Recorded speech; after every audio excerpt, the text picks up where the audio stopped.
Welcome, dear listener. You've made it here tonight, and I'm glad you did. This is your time now, a space to rest, a space to let go of the day, a space where history moves slowly, like a gentle tide. Before we wander into the story, let's settle you in. Take a moment to notice where you are. Are you lying in bed already, the lights low? Maybe you're on a couch, with a blanket tucked around your shoulders. Or perhaps you're listening through headphones, letting these words surround you like a soft whisper. Wherever you are, this is your sanctuary tonight. This is your place of calm. Let's make your space as comfortable as it can be. If you have a fan, let it hum quietly in the background, a steady rhythm, like wind moving through the leaves of an old forest, or air drifting across the ruins of an ancient city. If you're warm, let it cool you. If you're cool, gather a blanket over yourself. Adjust your pillow, soften the edges of your body into the mattress or the chair beneath you. Now, let's relax together. Take a deep, slow breath in, and gently let it out. Again, in and out. Notice how your shoulders can broaden and drop, loosening the weight of the day. Let your jaw unclench. Let your hands fall gently at your sides. Every breath carries you deeper into rest. I want to ask you something before we begin. Where are you listening from tonight? What does your environment look like? Maybe it's a quiet room. Maybe it's a busy city that's finally slowed down. Maybe it's far away from home, or maybe it's the most familiar place in the world. Wherever you are, I want you to know you're not alone in this moment. These stories connect us, across time, across place, across centuries. And if you find these journeys comforting, if they help you find peace, or simply give you something gentle to drift with, consider liking this video and subscribing to the channel. It keeps this little fire glowing, and it helps these calm lessons in history find others who might need them too. Now, imagine this with me. You are sitting beside a fire. Its glow is soft, its crackle steady, like a heartbeat. Sparks drift upward, fade, and vanish into the night. The warmth touches your face, your hands. It is a companion fire, patient, constant, unhurried. And as you sit by this fire, we open a story. A story not of sudden collapse, but of long twilight. Tonight, we wander into the fall of Rome, but not as distant observers. Tonight, you will live it. You will walk its streets. You will hear its voices.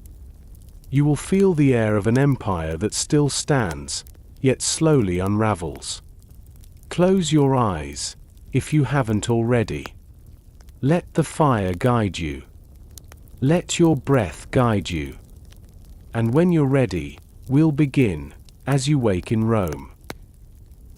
You open your eyes slowly. The fire is still glowing beside you, but when you look up, the world has changed. You are no longer in your own room. You are in Rome. The stones beneath you are cool and worn smooth, polished by the endless steps of generations. As you stand, you feel the uneven cobblestones shift slightly under your sandals, carrying the weight of history. Around you, the city stretches wide.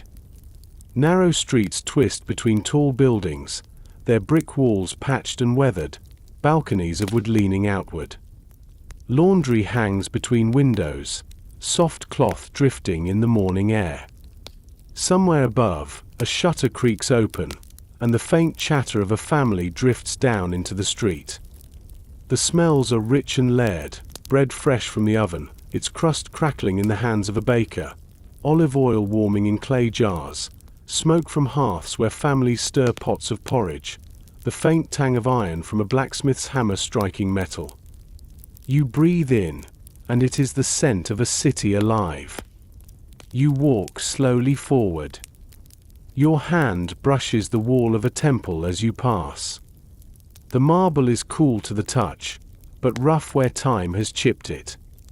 Gods carved in stone look down at you, their faces softened by centuries, their once sharp features blurred by wind and rain. The steps of the temple are cracked, but still they lead upward, still they call worshippers, though fewer than before. Further along, you hear the sounds of the marketplace. Voices rise and fall in a dozen accents, merchants calling out their goods, baskets of figs, jugs of wine, bolts of cloth dyed deep purple. Coins clink in scales, hands weigh bread and grain, deals are struck with nods and frowns. Children dart between the stalls, laughing, weaving through the crowd until a mother catches one by the wrist and scolds gently. You pause at a fountain. Water spills steadily from a lion's mouth into a stone basin. Its trickle is soft, but the stone is cracked and worn. You dip your fingers into the cool water, and for a moment you feel its simplicity, the refreshment, the life it carries to the city. Around the fountain, men and women gather, filling jars, gossiping, leaning on the edges as they speak of rumors, of taxes, of armies, of emperors they will never meet. In the distance, you hear the steady roll of drums. A small troop of soldiers marches past, shields on their backs, spears at their sides. Their armor gleams faintly where sunlight touches it, but much of it is dented, repaired, worn thin. They are not the mighty legions of Rome's golden age. They are fewer, their steps slower, their eyes carrying the weariness of men who defend more than they conquer. You feel their presence like a reminder, Rome is still powerful, but not unshakable. You move onward. The forum opens before you, vast and echoing. Once the very heart of Rome, it still hums with voices, but softer now, thinner than it once was. Columns rise, chipped and weathered. Arches stretch overhead, their carvings fading. Senators in white cloaks gather in clusters, debating, their gestures sharp, their voices insistent. Yet as you listen, you sense it. Their words do not ripple across the empire as they once did. They echo only here, between these walls, fading quickly into the open air. And still, the city breathes. A teacher recites poetry to a circle of students, his voice lifting the words of Virgil and Cicero into the morning. Two craftsmen argue over a price, their voices sharp but familiar, then laugh together when the bargain is struck. In the baths, steam rises, mingling with laughter, songs, and conversations. Life continues in rhythms both ordinary and eternal. You stop and take in the air. The scent of smoke, the sound of sandals against stone, the faint creak of carts carrying grain, the laughter of children, all of it surrounds you. Rome still lives. Rome still glows. Yet you can feel it. Beneath the life, beneath the noise, a heaviness lingers. The marble holds cracks. The voices feel thinner. The heartbeat of empire is slower than before.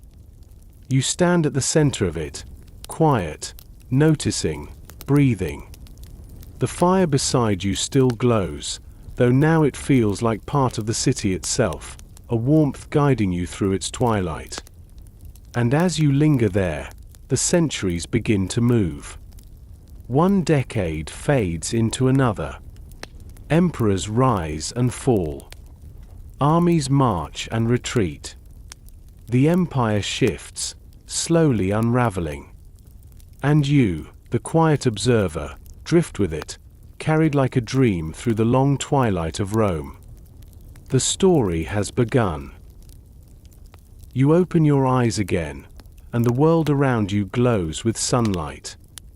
The fire is still beside you, its warmth steady, but now it feels as though it belongs to this place, a small flame within a greater blaze. For all around you stretches Rome, not fading yet, but radiant, alive, immense. The streets beneath your feet are broad, paved with smooth stones that gleam faintly in the light. They stretch outward in every direction, carrying footsteps, carts, and voices into every corner of the city. You walk slowly, and you notice how each stone has been worn by generations. Each step you take is a step where millions have walked before. The air is thick with life. Merchants call out from the markets, their voices strong and eager. Bakers lift loaves from their ovens, and the scent of bread drifts warmly through the alleys. Somewhere nearby, a blacksmith's hammer strikes iron, each blow ringing against the walls, sharp but reassuring, like the heartbeat of labor. You breathe in deeply, smoke, oil, herbs, and the faint sweetness of fruit carried from faraway lands. It is the scent of empire, gathered here, condensed into a single city. You pause at a fountain. Water streams from the carved mouth of a lion, pouring into a basin where women fill their jars and children splash their hands. The water is cool, steady, endless. You follow its path upward with your eyes and see the arches of the aqueduct beyond the rooftops, carrying life from distant hills. You realize you are touching not just stone, but ingenuity, Rome's mastery turned into permanence. It feels as though the water will never stop flowing, as though Rome's pulse will never fail. As you move through the city, you see temples rising. Their columns soar upward, white marble gleaming, their pediments carved with gods and victories. Priests pass in their robes, their steps measured, their faces solemn.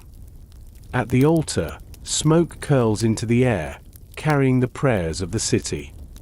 Citizens stop briefly, tossing coins, bowing their heads, whispering requests. And you feel it too, the sense that the gods are near, that they walk in these streets, that they stand in these columns. How could a city so filled with divinity ever fall? From the temple you wander into the forum. It is crowded, alive. Senators in white togas gesture broadly as they debate, their voices echoing against marble walls. Orators stand upon steps, their words sharp, their arms raised, speaking to the crowd with confidence, as if their voices still shape the world. You notice the statues around you, Augustus with his calm gaze, Trajan with his stern jaw, Marcus Aurelius astride his horse. They stand eternal, frozen in perfection, reminders that Rome's leaders are never truly gone. People walk past without looking, as if to say, they will always be there, just as Rome will always be here. And yet, as you listen closely, you sense something subtle. The senator's words are heavy with formality but light in substance. They speak of wealth, of favors, of securing positions. Their debates do not ripple across the empire as they once did. Their voices echo only here, fading quickly in the air. Still, to those around you, it is enough. The appearance of power is as strong as power itself.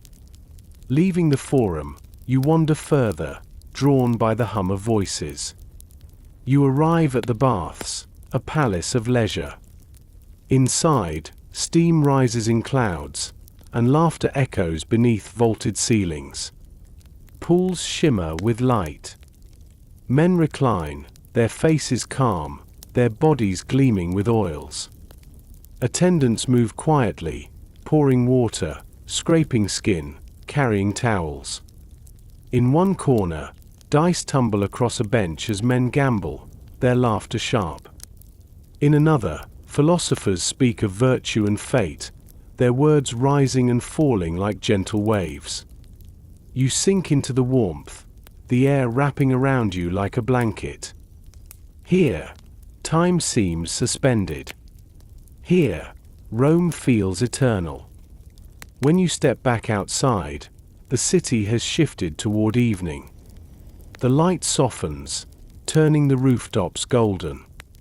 You follow a hill upward and look back.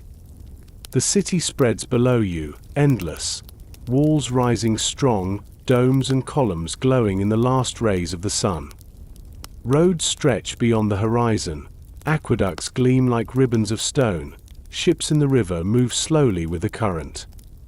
It is vast, ordered, alive.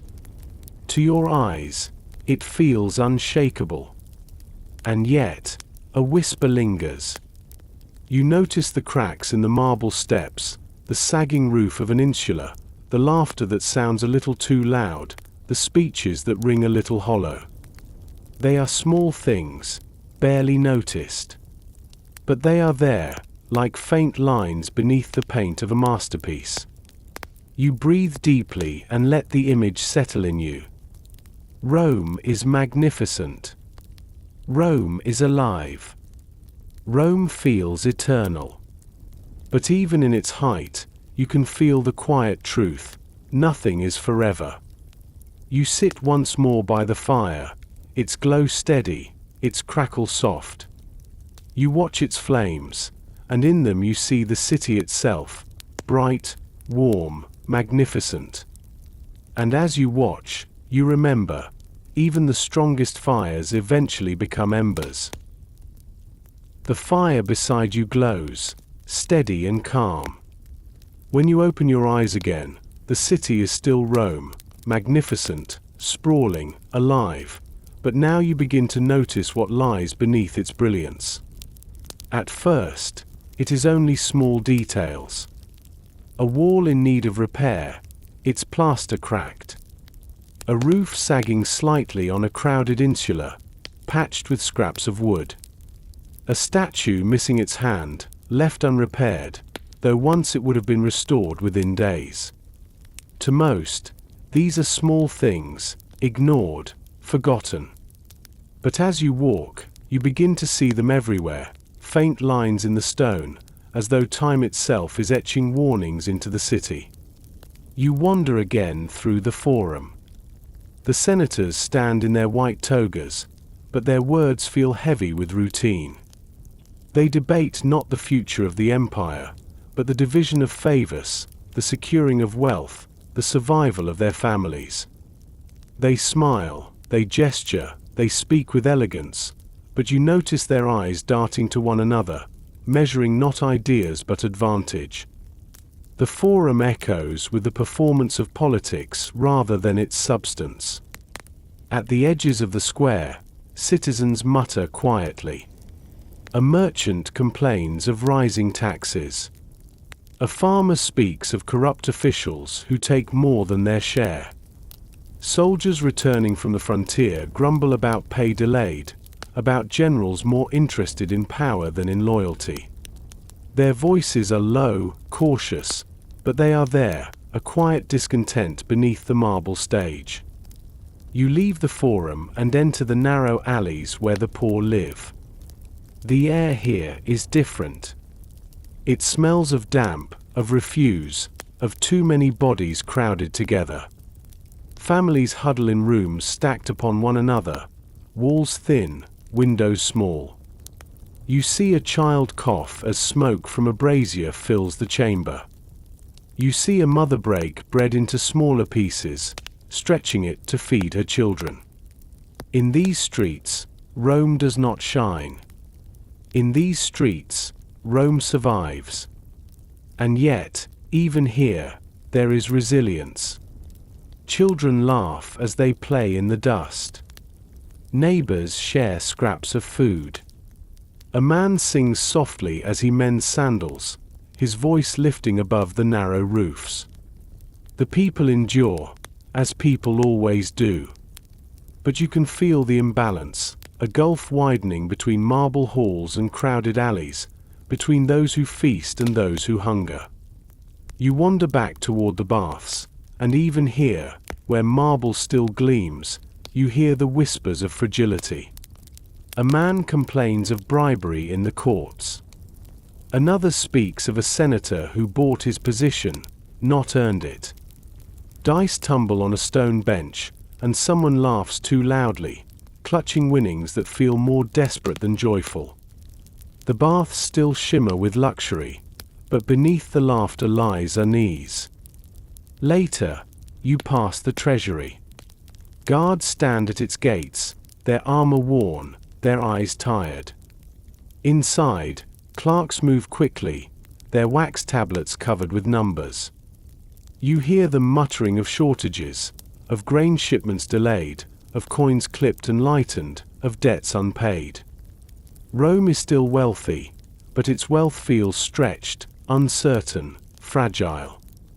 And in the shadows, you hear rumors of generals gathering loyalty from soldiers, their eyes on the purple robe. Of provinces restless, their governors demanding more than they return. Of emperors rising and falling so quickly that names blur together, each one promising stability, each one fading into memory. As you walk, you begin to sense the truth. Rome at its height feels eternal, but even in its grandeur, the cracks spread quietly. Wealth feeds extravagance. Power feeds corruption. The city glows, but beneath its glow, something fragile trembles. You pause at a fountain once more. Water still flows, clear and cool. Children splash, women laugh, men drink deeply. To them, Rome is unbroken. But you know now what the cracks mean. You know that the water is not endless, that the stone will not last forever, that even the strongest aqueduct can falter. You sit again by the fire. Its glow comforts you, its warmth steady. Yet you cannot help but notice how even the fire feeds upon itself, returning slowly to ash. Rome is no different.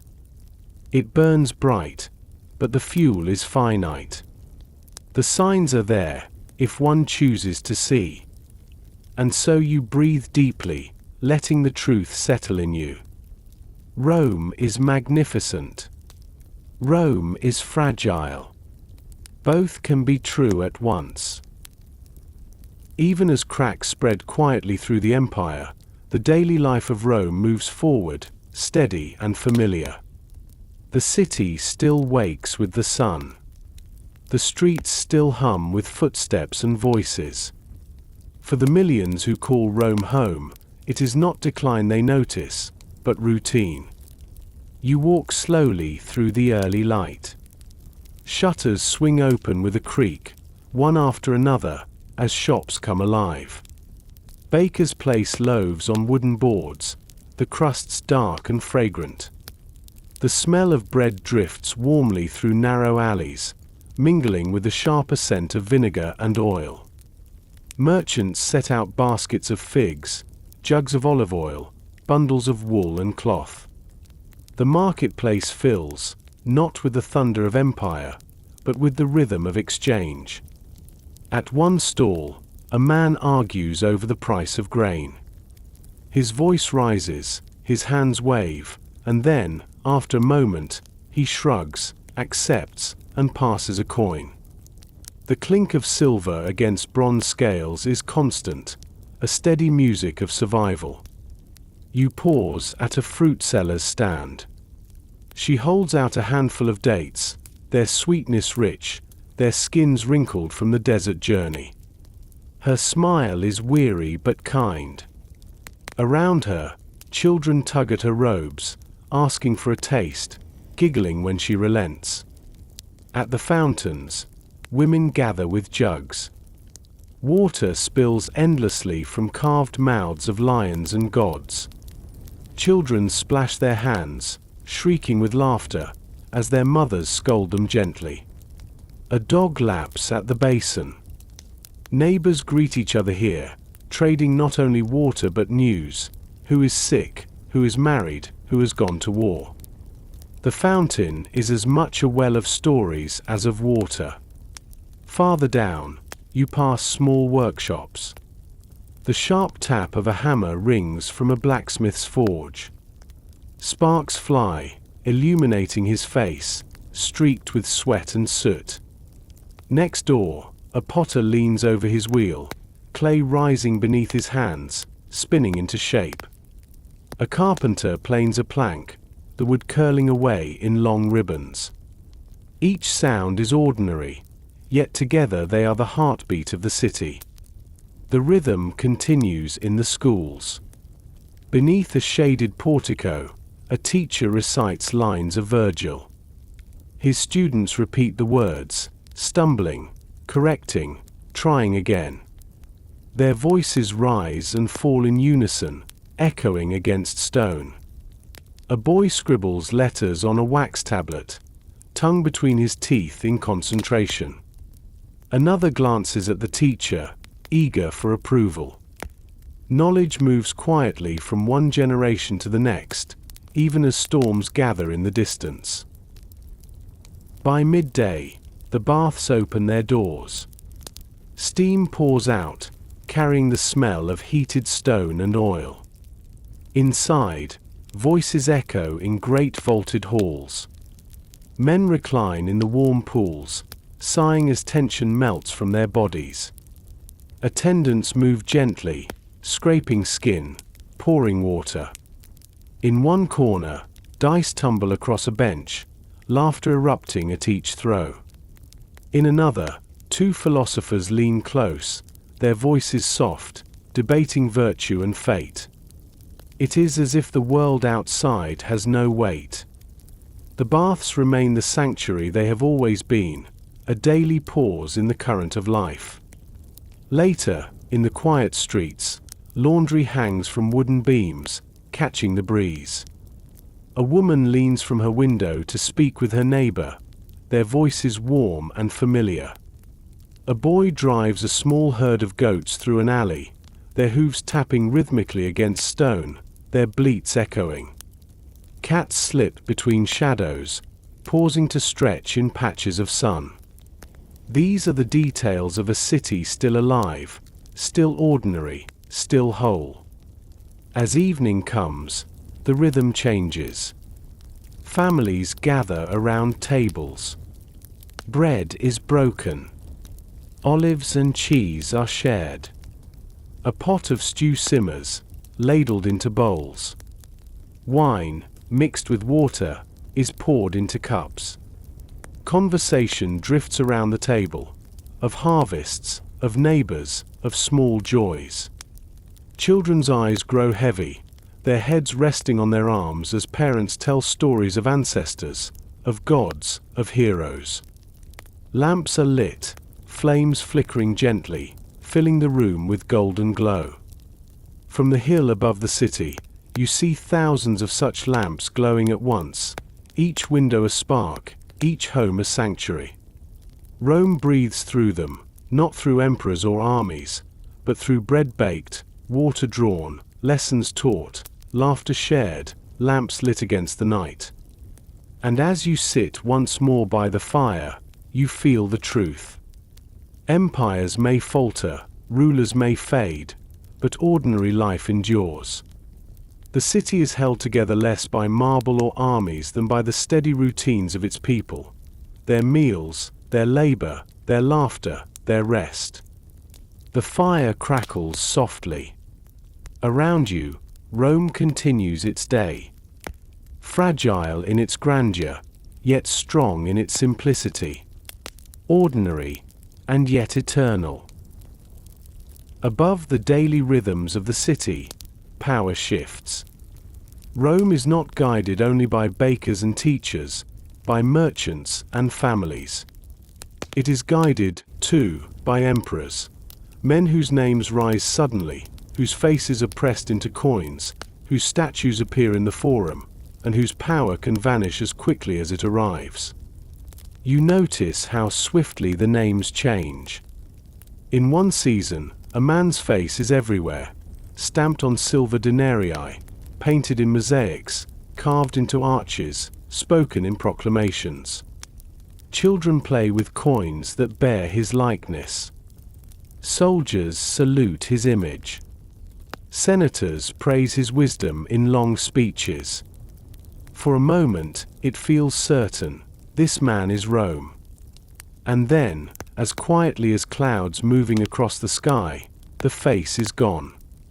A new emperor rises, another name pressed into metal, another likeness cast in stone. The old coins are melted, the old statues are forgotten, the old name is whispered only in caution.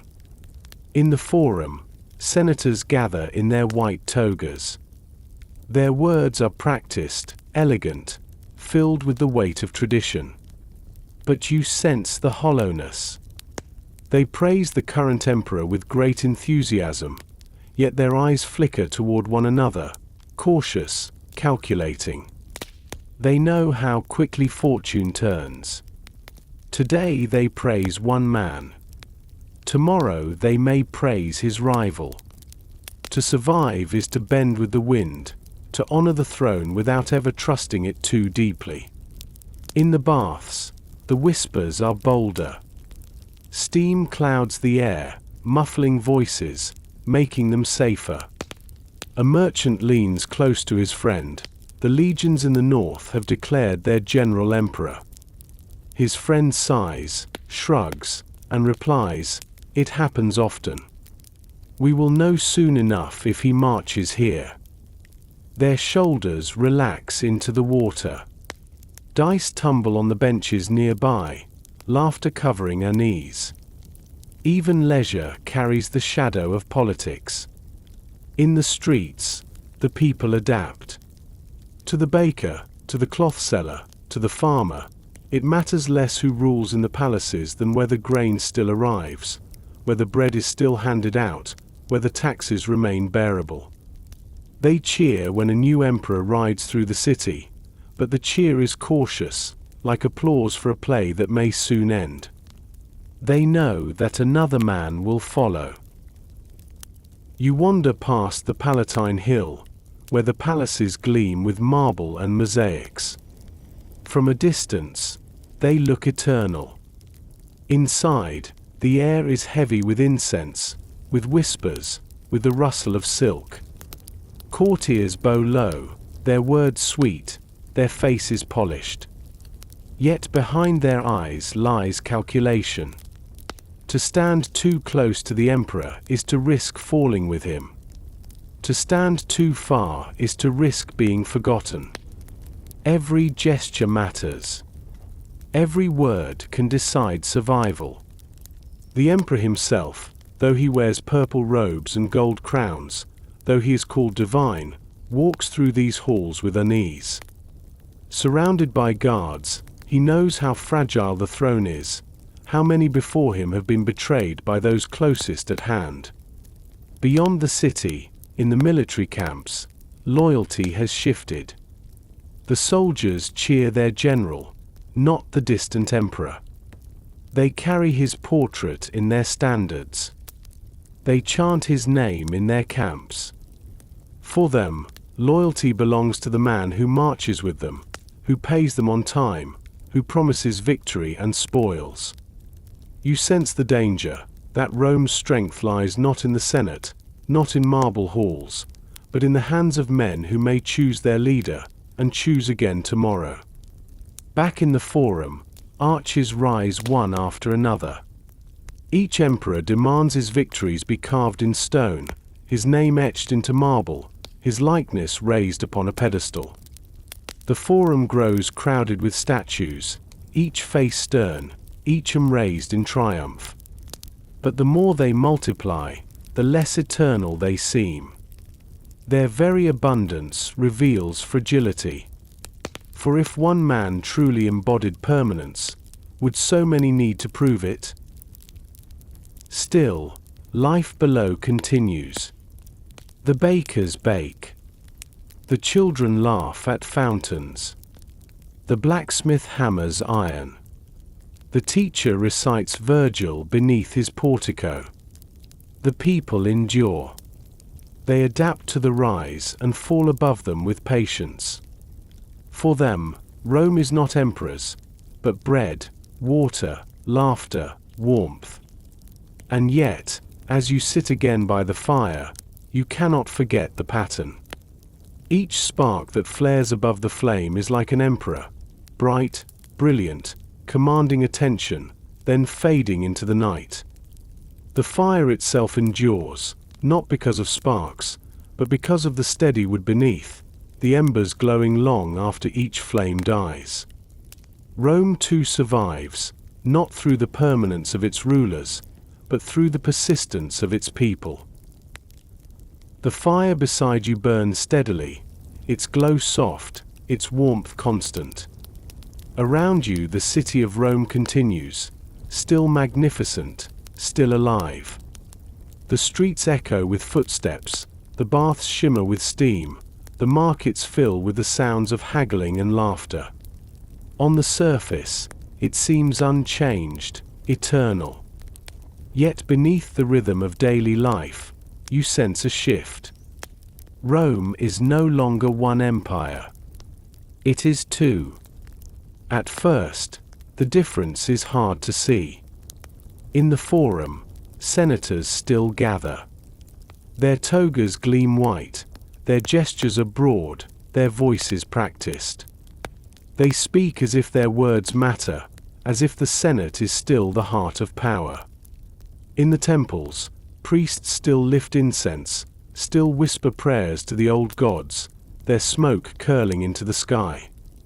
In the markets, bakers still place warm loaves on wooden tables, merchants still unroll bolts of cloth, farmers still unload baskets of grapes and olives. To the people who live here, life looks much the same. But you notice the undercurrent. Rome is no longer the single center of the world it once claimed to be.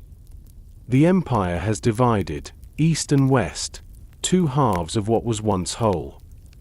The choice was practical. The empire is too vast, too heavy, too difficult for one ruler to hold. But practical choices leave wounds, and this one runs deep.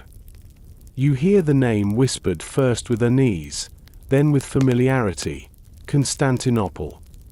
The new Rome. The capital of the East.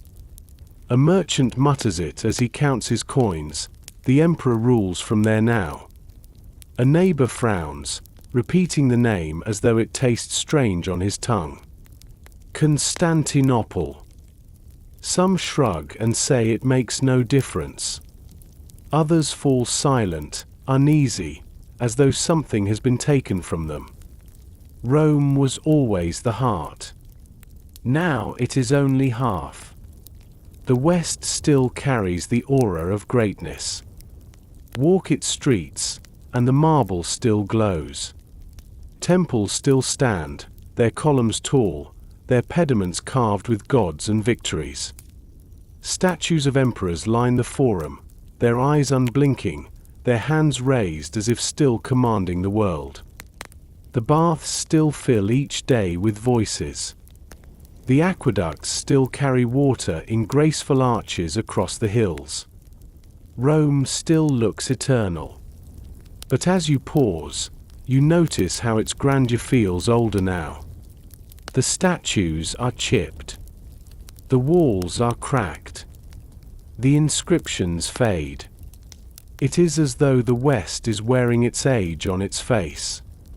And in the East, you imagine Constantinople, rising on the Bosphorus. Its harbors glitter with ships.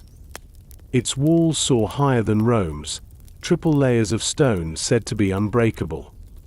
Its streets are bright with mosaics, colors gleaming in the sunlight. Markets overflow with treasures, silks from Asia, spices from India, ivory from Africa. Priests chant in great basilicas. Scholars read in libraries filled with manuscripts carried from the old world. To those who walk its streets, it feels like a city reborn, new, strong, and destined to endure. People in the West adapt as best they can. In the baths, men shrug. If the emperor prefers Constantinople, so be it. Rome has survived worse.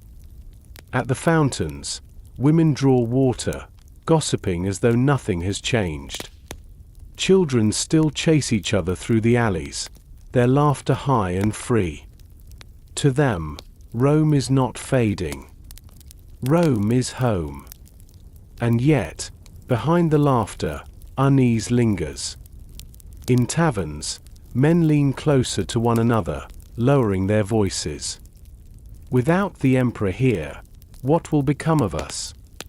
Who will guard these walls? Another shakes his head slowly. The east grows stronger. The west grows weaker. They speak cautiously, wary of listening ears, but the fear is there, the sense that power has shifted away from them, that the center of gravity has moved eastward, leaving the old capital lighter, more fragile. Beyond the city, the provinces feel the fracture more sharply. In Gaul and Britain, soldiers wonder where their loyalty lies. Their pay comes late, their commanders seem distracted, their orders less clear. In Spain, governors act with greater independence, testing the edges of their freedom. In Africa, the ships still bring grain across the sea, but rumors spread that the East controls the wealth now, that Constantinople watches more closely than Rome. The empire stretches, but its seams are loosening. The senators in Rome feel the difference most of all. Once, their debates shaped the fate of the world.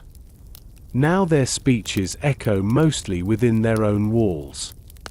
They raise their voices, gesture with pride, but their words travel less far, their weight less certain. Some cling to dignity. Others whisper resentment. They feel themselves slipping into shadows while the east glows brighter. The soldiers know it too. In their camps along the Rhine, in their forts along the Danube, they feel the absence of authority. Their loyalty wavers. Not to Rome, not to the Senate, not even to the distant emperor, but to their generals, the men who march beside them. Their swords are sharp, but their allegiance is fragile. And the ordinary people? They carry on. Bread is still handed out. Festivals still light the night with torches and music. Priests still bless the fields, asking the gods for rain. For the common citizen, the empire's fracture is distant, almost abstract. What matters is bread, water, warmth, safety. And yet, even in their routines, a shadow lingers. The emperor is gone, far away, in a city across the sea. Rome no longer feels like the beating heart of the world. At night, you sit by the fire and let the thoughts settle. Two Romes now exist, one in the east, one in the west. Both claim the same legacy, the same gods, the same laws. Both call themselves eternal. Both believe they carry the destiny of empire. But unity is broken. The fracture has begun. You breathe deeply. Division is not collapse. A fire can be split, and both flames can still glow. But each flame must feed itself, and one may falter before the other. You sense it now, the east rising stronger, brighter, more secure. The west, older, quieter, carrying more memory than promise. The fire at your side crackles softly, and in its glow you see the truth. The empire that once felt like one unshakable world has become two. And in that division, you sense the beginning of its long twilight. The fire burns low, steady and gentle, and the glow of Rome softens. Yet the empire is not only this city. Beyond its walls stretch provinces vast and varied, lands that have lived under Rome's shadow for centuries. Gaul, Britain, Africa. To walk through them is to see another face of the empire, another story in its long decline. You begin in Gaul, across the mountains, where rivers wind through forests and fields. Towns stand along the roads, their walls strong, their markets lively. Vineyards climb the hillsides, producing wines that travel far across the empire. Farmers plough the soil, planting wheat, barley, and grapes. Craftsmen hammer iron, fashioning tools and weapons. To walk through Gaul is to feel both Roman and not Roman. Its people wear togas, but beneath them linger old tribal ways. In the marketplaces, Latin mixes with native tongues. A merchant calls out the price of wool in Roman coin, then turns and haggles in the language of his ancestors. The streets carry both Roman order and Celtic memory. Stone forums rise in towns, but in the villages beyond, wooden huts still cluster, fires still smoke in open hearths. Rome has built cities here, has paved roads, has brought baths and aqueducts, but the soil remembers older roots. The legions stand along the Rhine, watching the northern tribes. Their camps are orderly, their drills precise, their banners raised high. But whispers spread in the barracks. Pay comes late. Supplies are scarce. Officers speak of corruption in Rome. And in the distance, beyond the river, other voices gather: Goths, Vandals, Franks, restless and hungry, waiting for weakness. The soldiers sharpen their swords, but their loyalty drifts. Not always to Rome, not always to the emperor, but to their generals, to whoever promises safety and spoils. In Gaul cities, citizens still live in Roman style. They attend baths, they gather in forums, they debate in councils. But you sense their unease. They wonder if Rome will protect them, or if they must one day protect themselves. For now, life continues. Children recite lessons in schools, learning Latin verses. Farmers sell grain in markets. Priests sacrifice at temples. Yet the shadow of the frontier presses closer. Gaul feels Roman, but it feels fragile. Further still, across the sea, lies Britain. Its coasts are misty, its hills green and rolling, its forests deep and quiet. Roman forts line the frontiers, most famously the Great Wall that cuts across the island, Hadrian's Wall, stones stretching from sea to sea, built to keep out the northern tribes. Soldiers patrol its length, their breath misting in the cold air, their eyes scanning the horizon. In the towns of the south, life feels Roman. Villas with tiled floors, courtyards filled with mosaics, warm baths fed by aqueducts. Farmers grow wheat, tend sheep, raise cattle. Coins pass from hand to hand in the markets. Latin inscriptions are carved into stone. And yet, beyond the villas, the countryside feels different. Old traditions remain.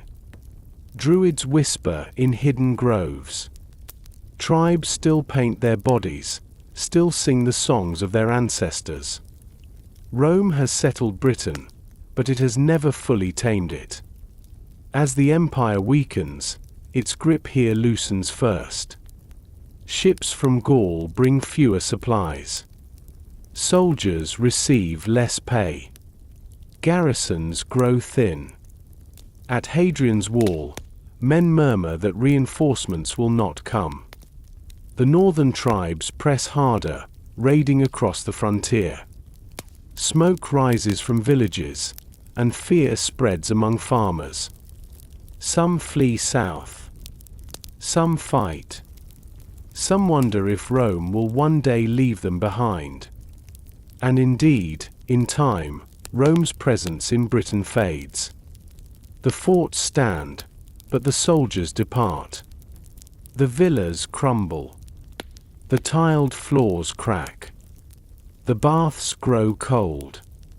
Britain returns to itself, carrying traces of Rome but no longer its full presence. For now, though, you walk its streets, feeling both the weight of empire and the whisper of its absence. Further south, across the sea, lies Africa, the empire's breadbasket. Its fields stretch wide, golden with grain. Its farms are vast, its estates immense. Ship after ship departs its harbors, sails full, carrying wheat north to feed Rome. Without Africa, the city would hunger. Its grain is Rome's lifeline, steady and essential. You walk through the fields, and the land feels abundant. Workers cut wheat beneath the sun, their sickles flashing. Oxen pull carts heavy with harvest. Overseers call out orders, their voices sharp, their eyes watchful. The grain is gathered, measured, loaded onto ships. At the ports, the air smells of salt and sweat, of tar and rope. Dock workers shout as they roll barrels, as they lift sacks, as they push vessels into the sea. The ships creak, their sails snap in the wind, and one by one they head north, carrying Africa's gift to Rome. In the cities, Africa feels Roman. Temples rise, arches gleam, forums fill with voices. Merchants sell ivory, gold, spices. Scholars debate philosophy. Artists carve statues, paint frescoes, compose poems. Yet beyond the cities, the land remembers its older cultures. Farmers pray to local gods as well as Roman ones. Songs echo in the fields that carry rhythms older than empire. Africa is Rome, and yet more than Rome, essential to the empire, but never entirely of it. And here, too, unease grows.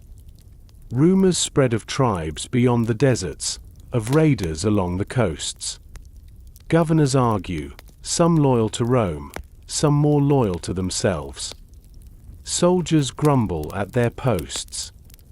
The grain ships still sail, but what happens if they stop? Without Africa, Rome weakens. And in the fire's glow, you sense that even lifelines can fray. Together, Gaul, Britain, and Africa show you the truth of empire. From the center, Rome still looks eternal. But in the provinces, the fragility is clear.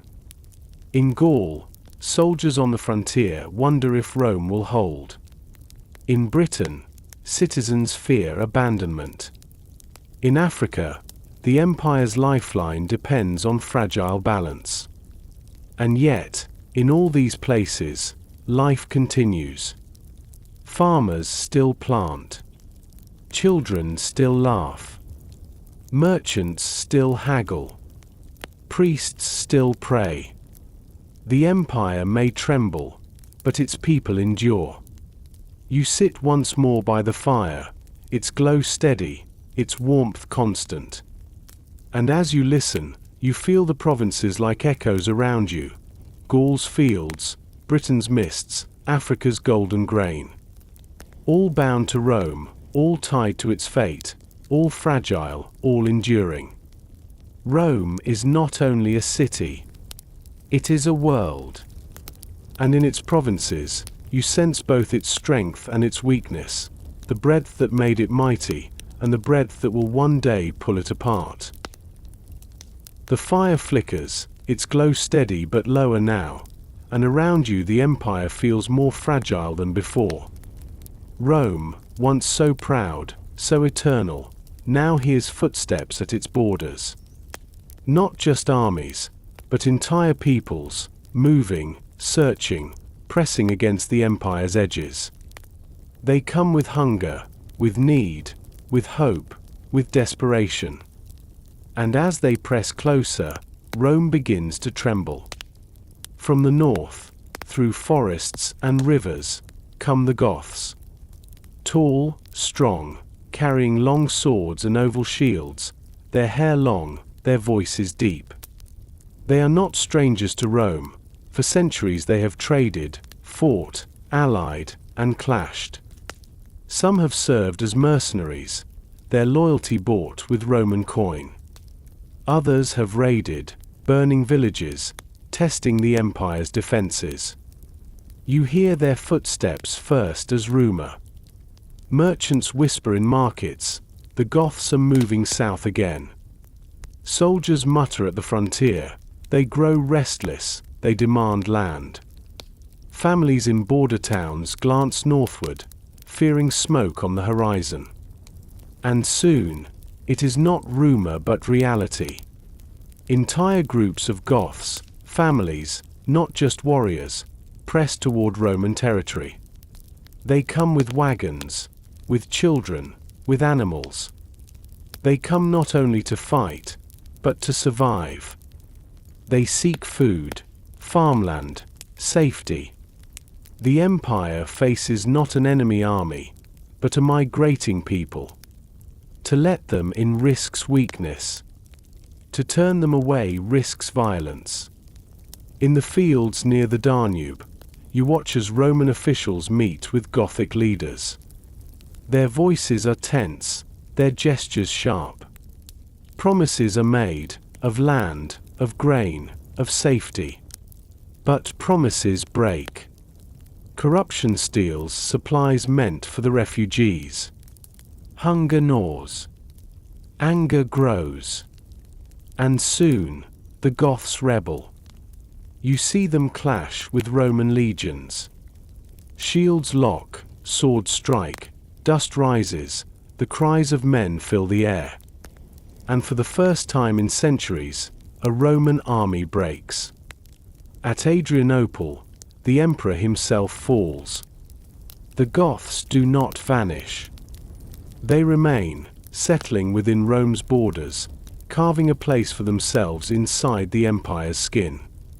The people of Rome feel the change.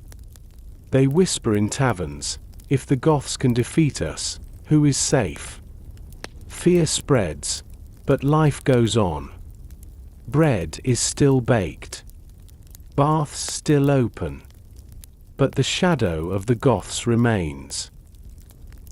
From the west, across rivers and plains, come the Vandals.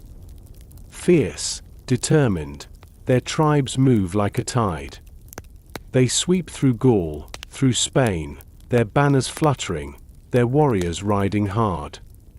And then, astonishingly, they cross the sea into Africa. Africa, Rome's breadbasket, Rome's lifeline. If Africa is lost, the city hungers. And the Vandals seize it. Their ships cut across the waves, their warriors storm the ports, their banners rise above the fields of grain. Suddenly, Rome's steady supply falters. Ships that once carried wheat now carry silence. In the markets of Rome, the people feel it immediately. Bread grows scarce. Prices rise. Hunger whispers through the alleys. Mothers cut loaves thinner, stretching meals. Bakers shake their heads, saying the grain ships do not come. The Vandals, once distant, are felt in every stomach in the city. And then, the unthinkable. The Vandals sail to Rome itself. Their ships land at the harbors, their warriors march into the city. Doors are broken, treasures seized, gold and silver stripped from temples. The people cower, hiding in corners, clutching their children as the city is plundered. And though the violence is not endless, the wound remains. Rome, the eternal city, has been laid bare by outsiders. Its aura is cracked, its pride humbled. And from the steppes, from the endless grasslands far to the east, come the Huns. Fierce, swift, terrifying. They ride small, sturdy horses, their arrows whistling through the air with deadly accuracy. Their leader, Attila, becomes a name spoken with both fear and awe. You hear his name in whispers, the scourge of God, some call him. His riders sweep across the land like a storm.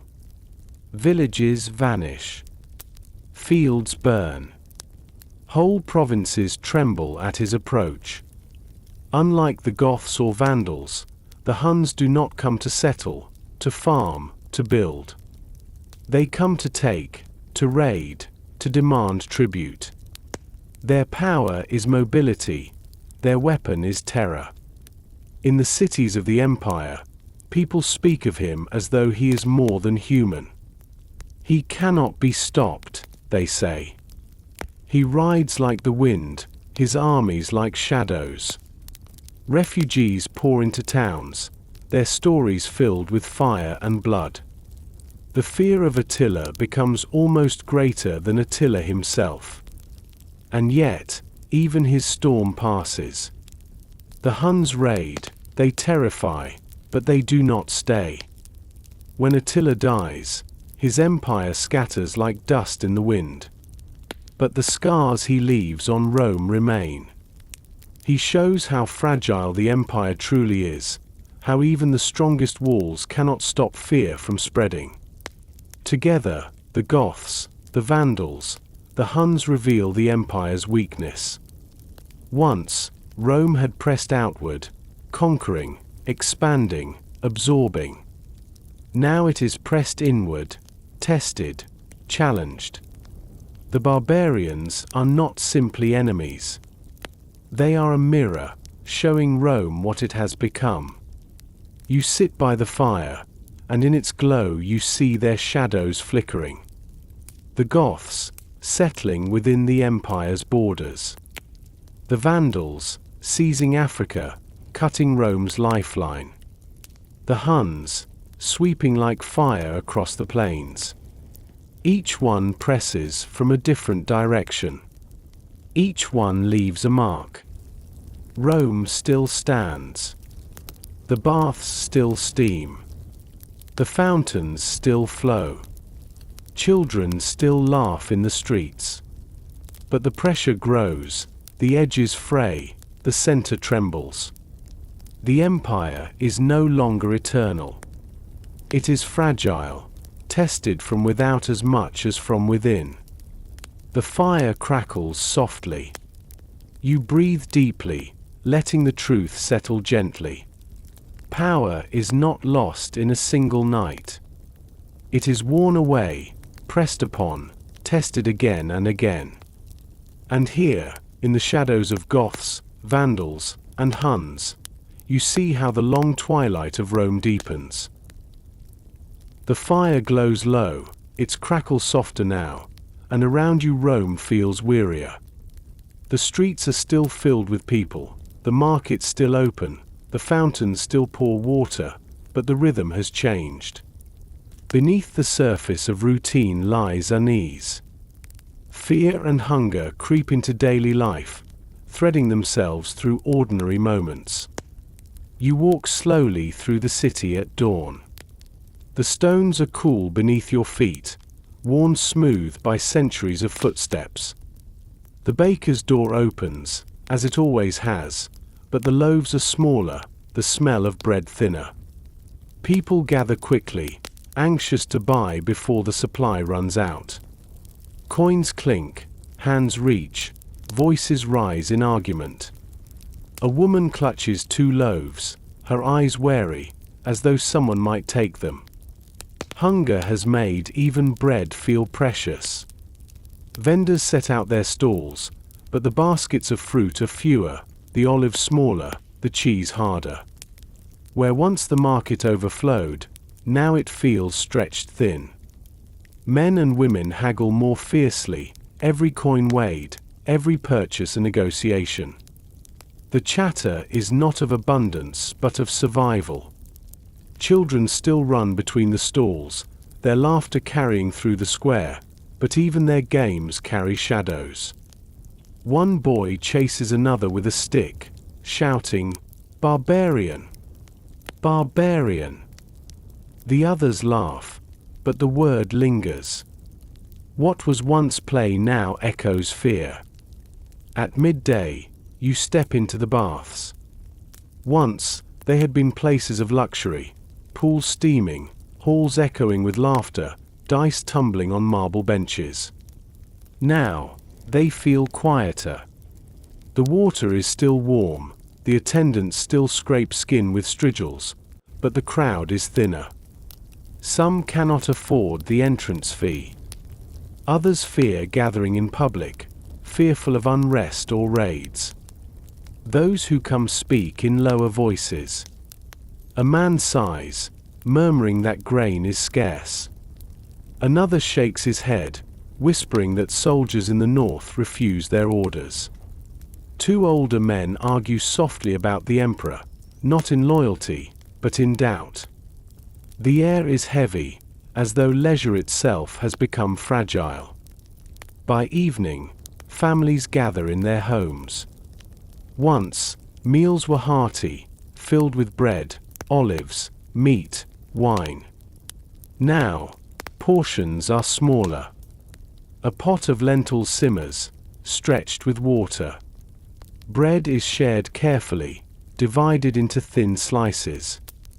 Children eat quickly, their eyes bright with hunger. Parents eat slowly, pretending to be full so their children may have more. Yet even here, there is warmth. Lamps are lit, their flames gentle against the dark.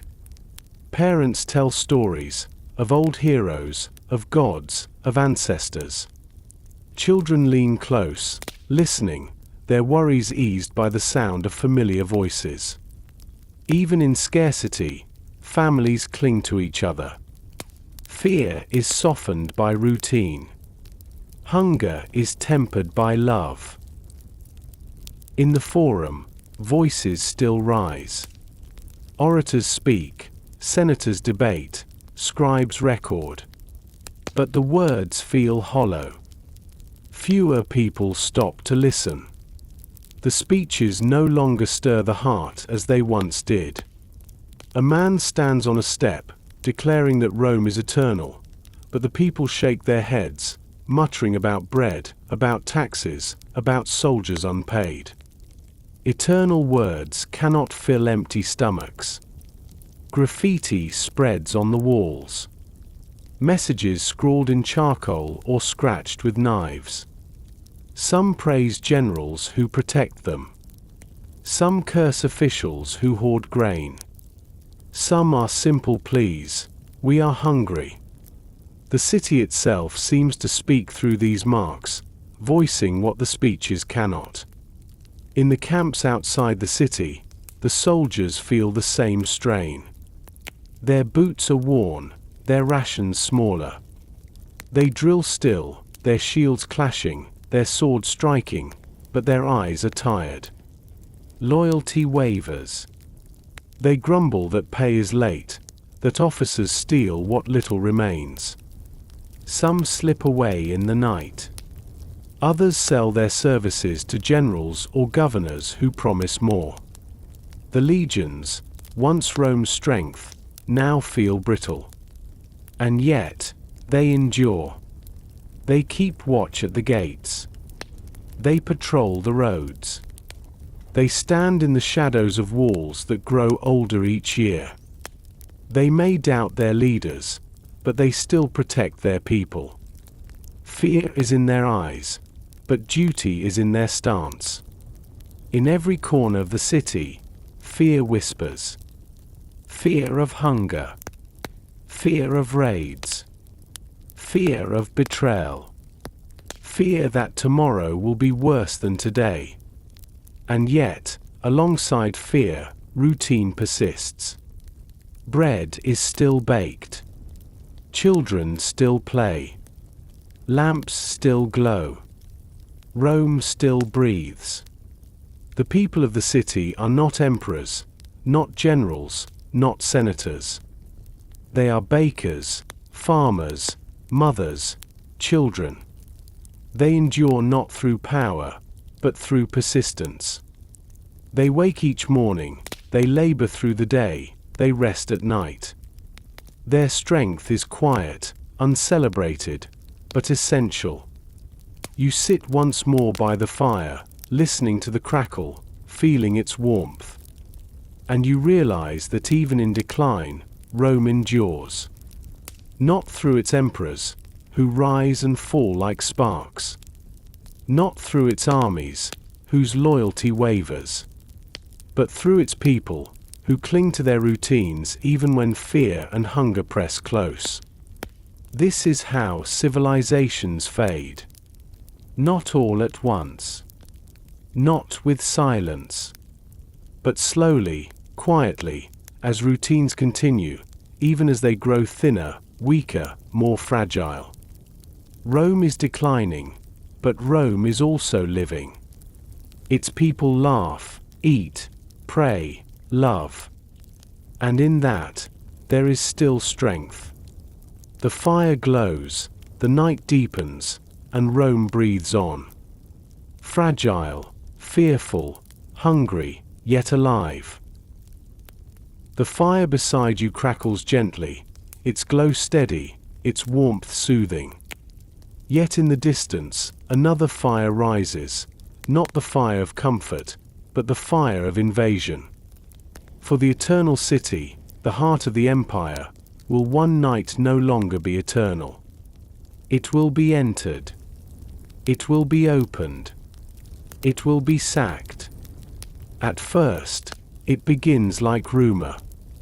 Whispers drift through the markets, they are coming. Some say it is the Goths. Others, the Vandals. Others still, nameless shadows beyond the frontiers. At the fountains, women draw water quickly, casting uneasy glances. In the baths, men lower their voices, speaking of soldiers gone unpaid, of gates poorly guarded. Children overhear, repeating fragments of fear in their games. Then, the signs grow clearer. From the walls, smoke is seen on the horizon. Villages outside the city fall silent. Refugees shuffle through the gates, their clothes torn, their voices weary, their stories trembling. They are close, they say. They are coming. The gates are shut. The bells ring. The city waits. And then, the night arrives. Not with a sudden crash, but with a slow dread. Torches flicker in the distance, small lights moving against the dark. The sound of feet, thousands of them, presses closer. The city holds its breath. Behind locked doors, families cling to one another. Mothers hush their children. Fathers sit with eyes fixed on the door, waiting. The walls, once thought eternal, now feel thin. The gates, heavy with iron, now feel fragile. Soldiers stand tense, their spears in hand, their eyes darting. They whisper prayers, knowing their numbers are few. And outside, the footsteps grow louder. A horn blows. A crash resounds. The gates tremble. Another crash, wood splinters, iron bends. The third blow is final. The gates open, not with ceremony, but with groan and crack. The eternal city is entered. They come not as silent shadows, but as a tide. Boots strike stone. Torches flare. Shouts echo, rough and foreign. The streets that once rang with Latin now fill with unfamiliar voices. The invaders move swiftly, spreading through the alleys, the piazzas, the squares. Doors are forced open. The sound is not thunder, but wood breaking, hinges giving way. Families huddle in corners as men pour in, searching for gold, for food, for anything of value. Pots are overturned. Shelves are stripped. Coins are taken, jewelry seized. The sound of weeping rises, soft but piercing, as the city yields its treasures. In the temples, the great statues stand tall, but even they are not spared. Torches are lifted, gold is stripped from altars, silver chalices carried away. The gods of Rome, carved in marble and bronze, watch silently as their offerings vanish. In the Forum, the voices of senators are gone. The great columns stand, but beneath them, torches sway. Papers are scattered, benches overturned, scrolls torn. What was once the heart of Roman speech becomes a hollow shell. Inside the homes, the story is quieter. Families hide in cellars, crouching in the dark. The sound of boots above them makes their hearts race. A door is broken. Footsteps cross the floor. Objects crash. Furniture is dragged. A chest is opened, its contents spilled. And then, silence. The footsteps move on. The family exhales, trembling, untouched, for now. Others are not spared. In some homes, invaders linger, taking what they wish. In others, they leave quickly, carrying spoils, their eyes already searching for the next prize. The sack is not only violence. It is hunger, it is greed, it is desperation, it is survival. In the churches, the people gather, seeking sanctuary. They kneel, they pray, their voices rising in whispers. Some invaders respect the sanctity, passing by the altars, leaving the faithful untouched. Others do not. They step inside, their torches casting long shadows across frescoes, their hands stripping chalices and icons. The faithful cry, but the walls cannot protect them. And yet, in some places, mercy is shown. A family clings to an altar, and the invaders move on. A priest offers bread, and the torchbearers accept it and leave. Even in the sack, moments of grace flicker, small as candlelight. By dawn, the city is changed. Smoke drifts above rooftops. Streets are littered with broken doors, scattered coins, torn cloth. The air smells of ash and fear. The people emerge slowly, their faces pale, their eyes hollow. They step cautiously, searching for what remains. A woman finds her door broken, her table empty. A child picks up a coin dropped in haste. A priest kneels before an altar stripped bare, whispering prayers to the silence. Senators wander the forum, their togas torn, their voices lost. Rome, eternal Rome, has been humbled. And yet, even in ruin, life stirs. A baker opens his shop, offering what little bread he has left. A mother soothes her child with soft words. Neighbors help each other clear the rubble. The city, wounded though it is, still breathes. You sit by the fire, watching its embers glow. The sack of Rome was not a single night of flames and fury. It was a slow undoing, a quiet breaking, a stripping away of pride. It was doors broken, coins taken, voices silenced. It was weeping, but also endurance. Rome did not die in that night. It suffered, it bent, it cracked, but it endured. Its people still lived, still cooked, still prayed, still hoped. The sack was a wound, not an end. And in its ashes, you see the truth.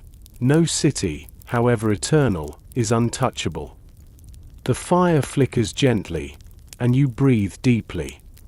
Rome has been humbled, but it is not gone. Its stones still stand, its people still endure. The sack is not the end of its story, but the beginning of its twilight. The fire burns lower now, the flames smaller, the wood turning to glowing embers. And around you, the empire itself feels the same. The blaze that once illuminated the world has dimmed.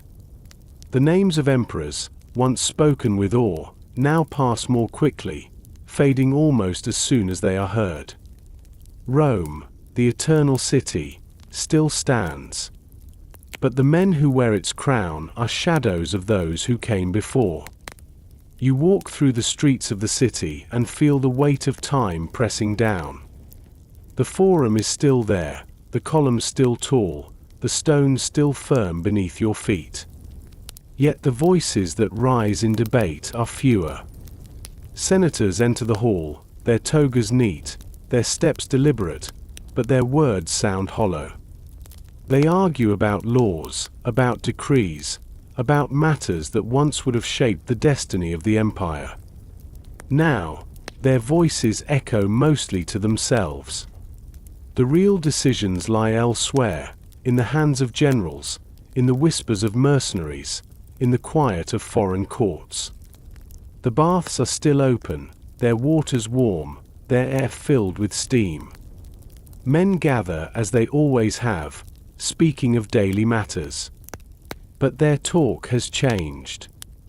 They no longer speak with pride of campaigns and victories, of emperors building monuments, of new roads stretching to the horizon. Instead, they murmur about shortages, about governors who hoard grain, about soldiers who have not been paid. They shake their heads when the names of emperors are mentioned. He will not last, one says. None of them do. And there is no surprise in his voice. Children still play in the alleys. They chase one another, laughing, tossing small stones, pretending to be soldiers. But even their games reflect the times. Where once they cried out, "I am Caesar," "I am Augustus," now they call out names half forgotten, names of emperors who ruled only briefly. Their play is more fleeting, like the rains they imitate.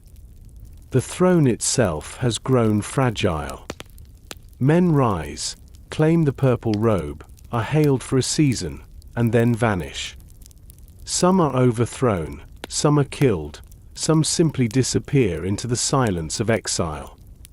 Their coins are minted, their faces stamped into silver and bronze, but within months the coins feel outdated, the faces unfamiliar. The citizens of Rome no longer expect permanence. They expect change, quick and weary. The empire is ruled not by a man, but by a revolving door of names. And then, at last, the boy appears. Romulus Augustulus. His name is heavy with memory, heavy with meaning. Romulus, like the legendary founder of Rome. Augustus, like the first true emperor who brought peace after chaos. His name itself is a crown, a reminder of Rome's beginning and its greatest age. But the boy himself is young, almost too young to understand the weight of what he carries. His eyes are not those of a conqueror. His shoulders are not broad with command. He sits upon the throne, but it feels more like a chair borrowed from ghosts. The people speak of him quietly. Some laugh at the irony, the last emperor carrying the names of the first and the greatest. Others feel pity, seeing in him not strength, but innocence. A baker mutters as he kneads his dough, "The empire is over when children must rule it." A soldier at the gates shrugs, "Better a boy than another tyrant." And mothers, watching their sons run through the streets, whisper, "He is only a child, like mine." In the palace, the boy is surrounded by advisors, by guards, by servants. They dress him in purple, they place a crown upon his head, they call him Augustus. But in the corners, even they know it is a game. The empire has already slipped away. Provinces are gone. Armies are scattered. Rome is emperor in name only, and the boy is emperor in name only as well. And then comes Odoacer, a man of foreign blood, a general with soldiers at his back, a leader not of Rome but of those who have lived on its edges. He does not come with fury. He does not storm the gates with fire. He steps forward quietly, as if answering an invitation long unspoken. The boy is spared. There is no need for cruelty. Odoacer simply removes the crown, folds the robe, and sends them eastward to Constantinople. The throne of the West is no more. The moment is quiet, almost too quiet for its weight. No horns blow. No armies clash. No fire consumes the city. One day there is an emperor. The next, there is not. Rome has ended as softly as a breath leaving the body. And yet the city endures. The fountains still flow. The baker still sells his bread. The children still laugh in the alleys. Life goes on, as it always does. The empire has ended, but the people still wake each morning, still labor, still hope. The fall of Rome is not a single night of ruin. It is this, the quiet passing of power, the fading of titles, the persistence of life. You sit by the fire and let the thought sink deeply. For centuries, emperors rose and fell, their names pressed into coins, their victories carved into arches. They believed they were eternal. Yet now their line has ended not in thunder, but in silence. Rome has lost its emperor, and the world has shifted. The boy who bore the names of Rome's beginning and Rome's greatness has become the symbol of its end. And in that irony lies a lesson. Power is never permanent. It does not vanish in fire alone. Sometimes it drifts away in whispers, leaving behind no throne, no crown, only memory. The fire before you glows softly, its embers warm. You see in them the reflection of empire itself, once a great blaze, now a quiet glow. Still beautiful. Still alive. But changed. Rome is gone as empire, but not as story. And as you rest in its twilight, you understand that endings are rarely final. They are transformations, gentle and inevitable. The emperors have faded, but their memory endures, carried forward not in crowns of gold, but in the stories whispered beside fires like this one. The fire has burned lower now, its crackle softer, its glow dim but steady. Rome itself feels much the same, still warm, still alive, but smaller, gentler, no longer the roaring blaze it once was. The centuries of grandeur have passed, and what remains is quiet. The city still stands, but it has changed. And in this twilight, you walk slowly through it, seeing not the empire that was, but the ruins it has become, softened by time, reclaimed by silence. The streets are quieter now. Once they rang with the clatter of chariots, with the shouts of merchants, with the songs of soldiers marching in columns. Now, grass grows between the stones. Weeds sprout where wheels once rolled. The footsteps you hear are fewer, slower, softer. A shepherd leads a small flock through the forum, their bells chiming faintly in the stillness. Goats nibble at the edges of marble steps where senators once debated the fate of the world. The grandeur is not gone, but it has changed. Where once there was order, there is now nature. Where once there was noise, there is now calm. You wander into the great forum itself.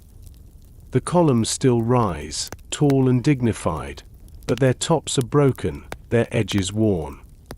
Vines creep up their shafts, curling tenderly around the stone.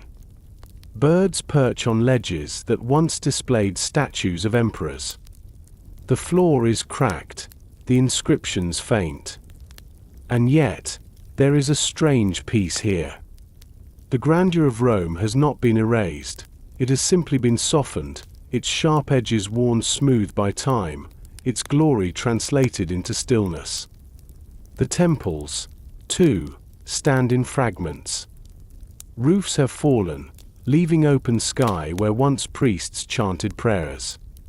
Altar stones are weathered, their surfaces chipped.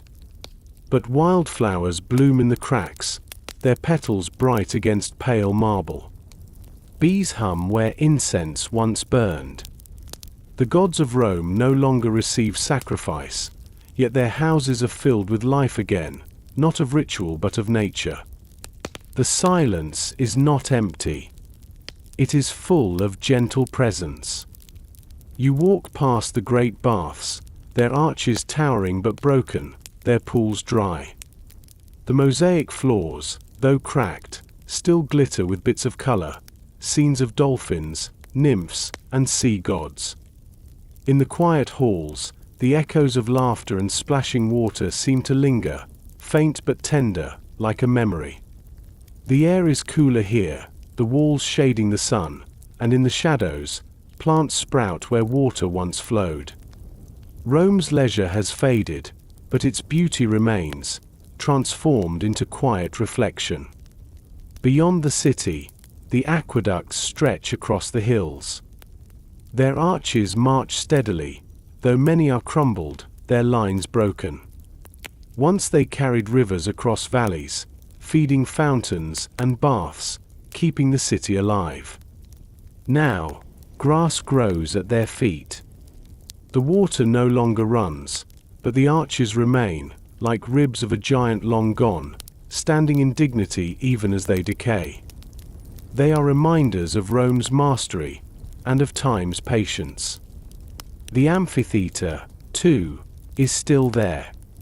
The great Colosseum rises, its outer walls scarred, its seats broken, its floors covered in weeds. No roar of crowds fills it now.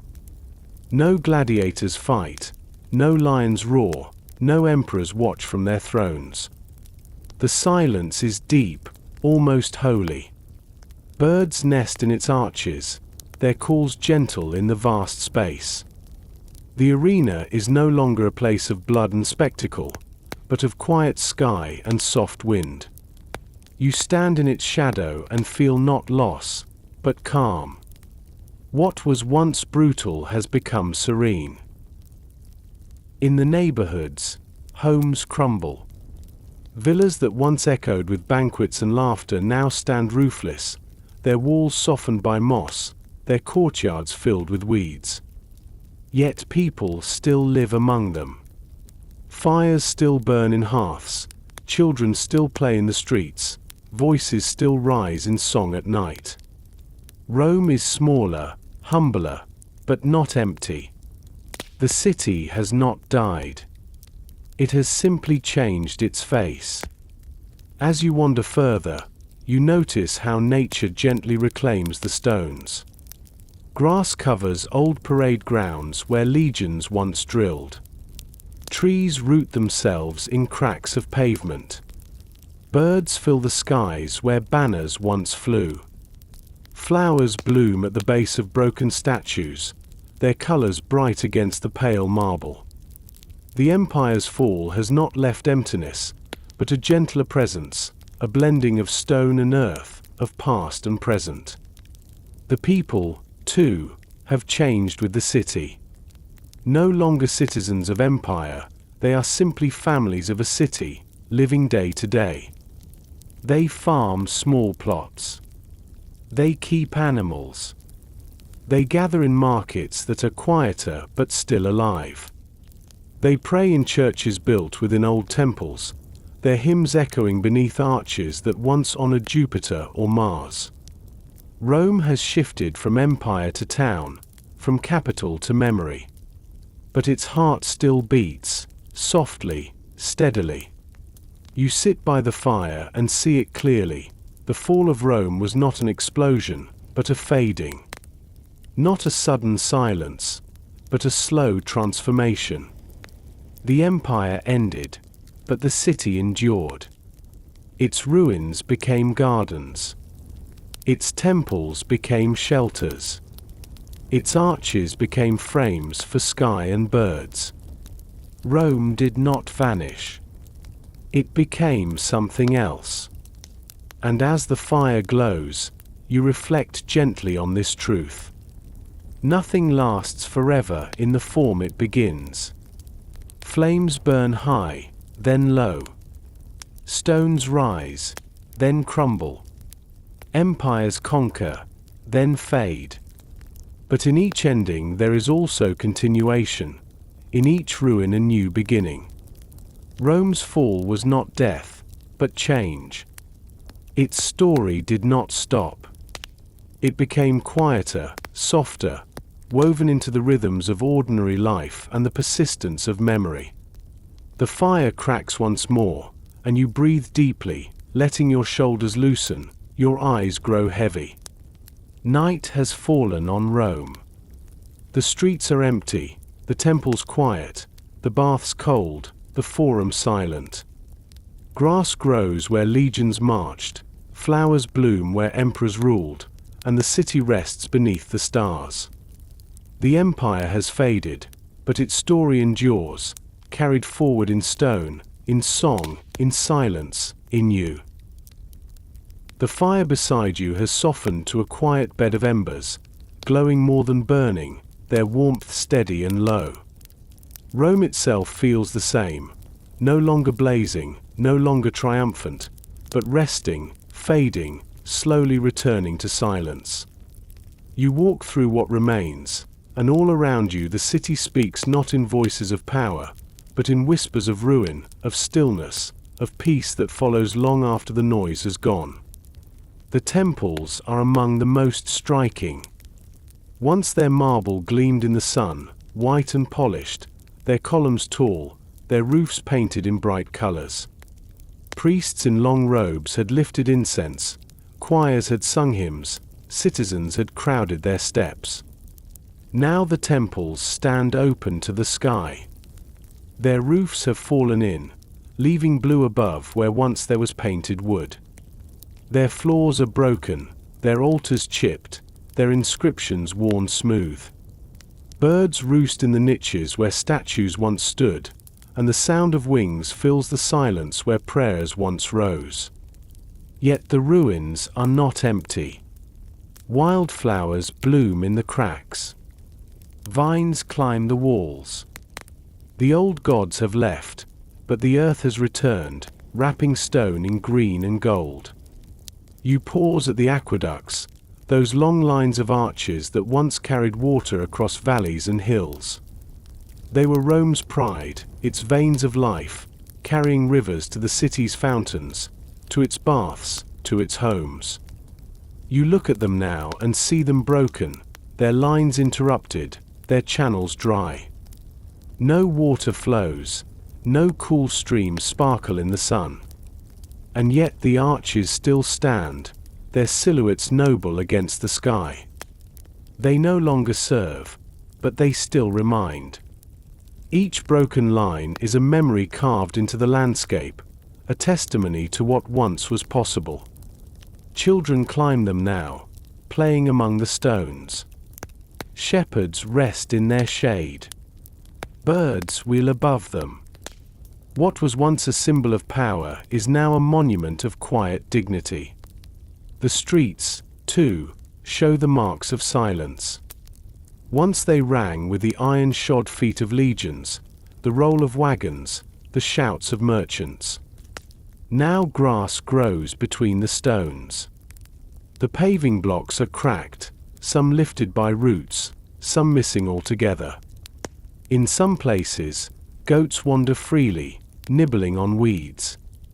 In others, children chase each other, their laughter light but small against the echoes of centuries. You walk slowly, your steps soft, and hear only the sound of your own breathing, the call of birds, the rustle of leaves in the breeze. The great avenues of Rome are no longer avenues of empire. They are paths through ruins, calm and quiet. You wander into the Forum, once the beating heart of Roman life. Senators debated here, generals were honored here, emperors were celebrated here. Crowds had gathered to listen, to cheer, to argue. You stand there now, and the space feels vast but hollow. The columns are broken, their capitals lying in pieces on the ground. The statues are toppled, their faces chipped away. The floor is uneven, weeds pushing through its cracks. And yet, standing there, you feel not only loss. You feel calm. The Forum has become a place of silence, a garden of stone and grass. The voices are gone, but the space remains, open and steady, a reminder that life continues even when power does not. The amphitheater looms still, its arches rising, though scarred. Once it had been filled with the roar of thousands, with the clash of swords, with the cries of wild beasts. Now it is filled with sky. Its seats are broken, its walls crumbling, its arena floor covered in weeds. Birds circle above, landing on ledges where once nobles had sat in purple robes. The silence here is deep, almost sacred. What was once a place of spectacle and blood has become a place of wind and light.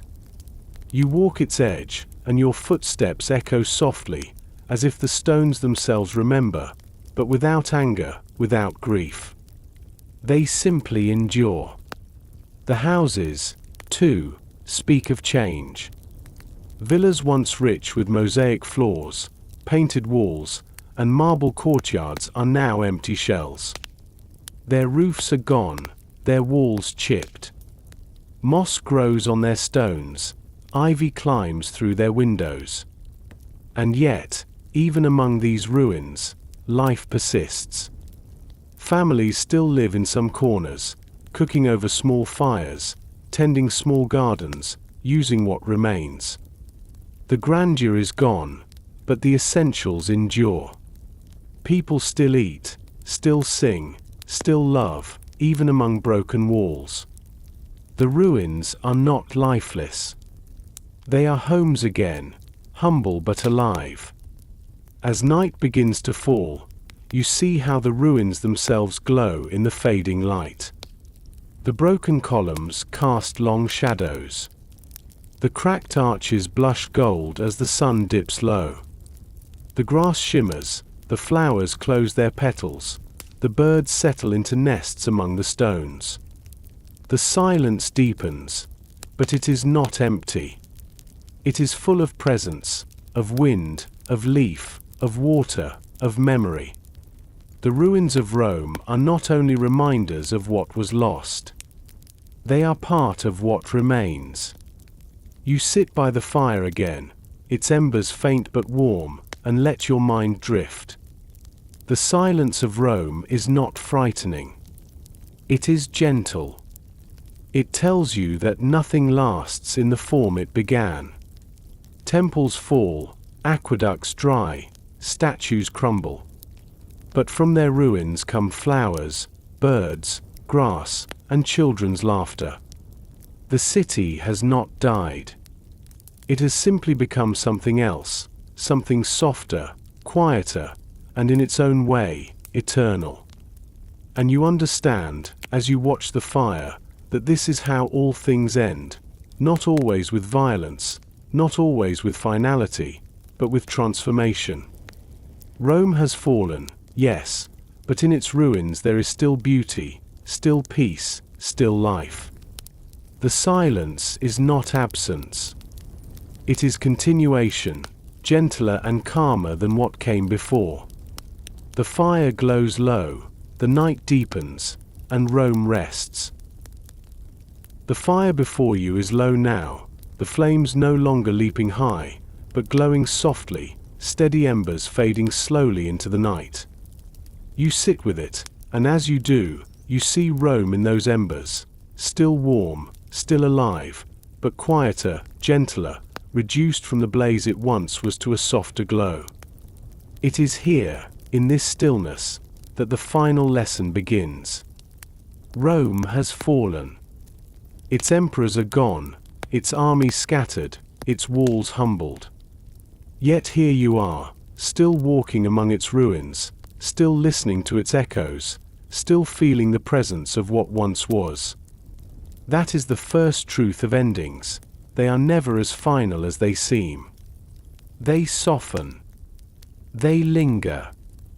They leave traces, patterns, shapes in the silence. You think back to the beginning of this long journey, to the Republic of Rome, a small city of stone and spirit, declaring with fierce pride that no king would ever rule it again. Citizens gathered in the forum, senators debated in marble halls, generals sought honor in distant lands. Rome was not yet eternal, but it believed it could be. And belief is often the first foundation of power. Then you remember the empire, vast and commanding. Legions marched across mountains and deserts, rivers and seas. Roads stretched farther than sight, aqueducts carried water like veins of the earth, monuments rose to celebrate victories. Rome called itself eternal, and for centuries, it seemed to be so. It had become not just a city, but a world. Its citizens believed themselves safe beneath the shadow of its eagles. Its emperors believed themselves masters of time. And yet, no blaze burns forever. Slowly, gently, cracks began to show. Greed, corruption, exhaustion, small at first, like tiny fissures in marble. Then pressure from beyond the frontiers, the footsteps of Goths, Vandals, Huns. The empire was no longer the hunter, but the hunted. Provinces slipped away. Armies rebelled. Emperors rose and fell too quickly to matter. The illusion of permanence wore thin, like gold leaf rubbed down to the bare wood beneath. And then, at last, silence. The emperor's gone. The crown lifted from a boy's head and carried east. The eternal city left without its empire, left with only itself. Rome had fallen, not with one crash, not in a single night, but like twilight fading into night, like fire burning low, like a great river slowing into still pools. Now, you sit in the ruins of that silence. You see temples roofless, but filled with stars. You see aqueducts broken, but standing like ribs of giants against the sky. You see the Colosseum no longer echoing with the roar of crowds, but with the soft call of birds. You see grass growing in the cracks of stones where legions once marched, and wildflowers blooming where senators once argued.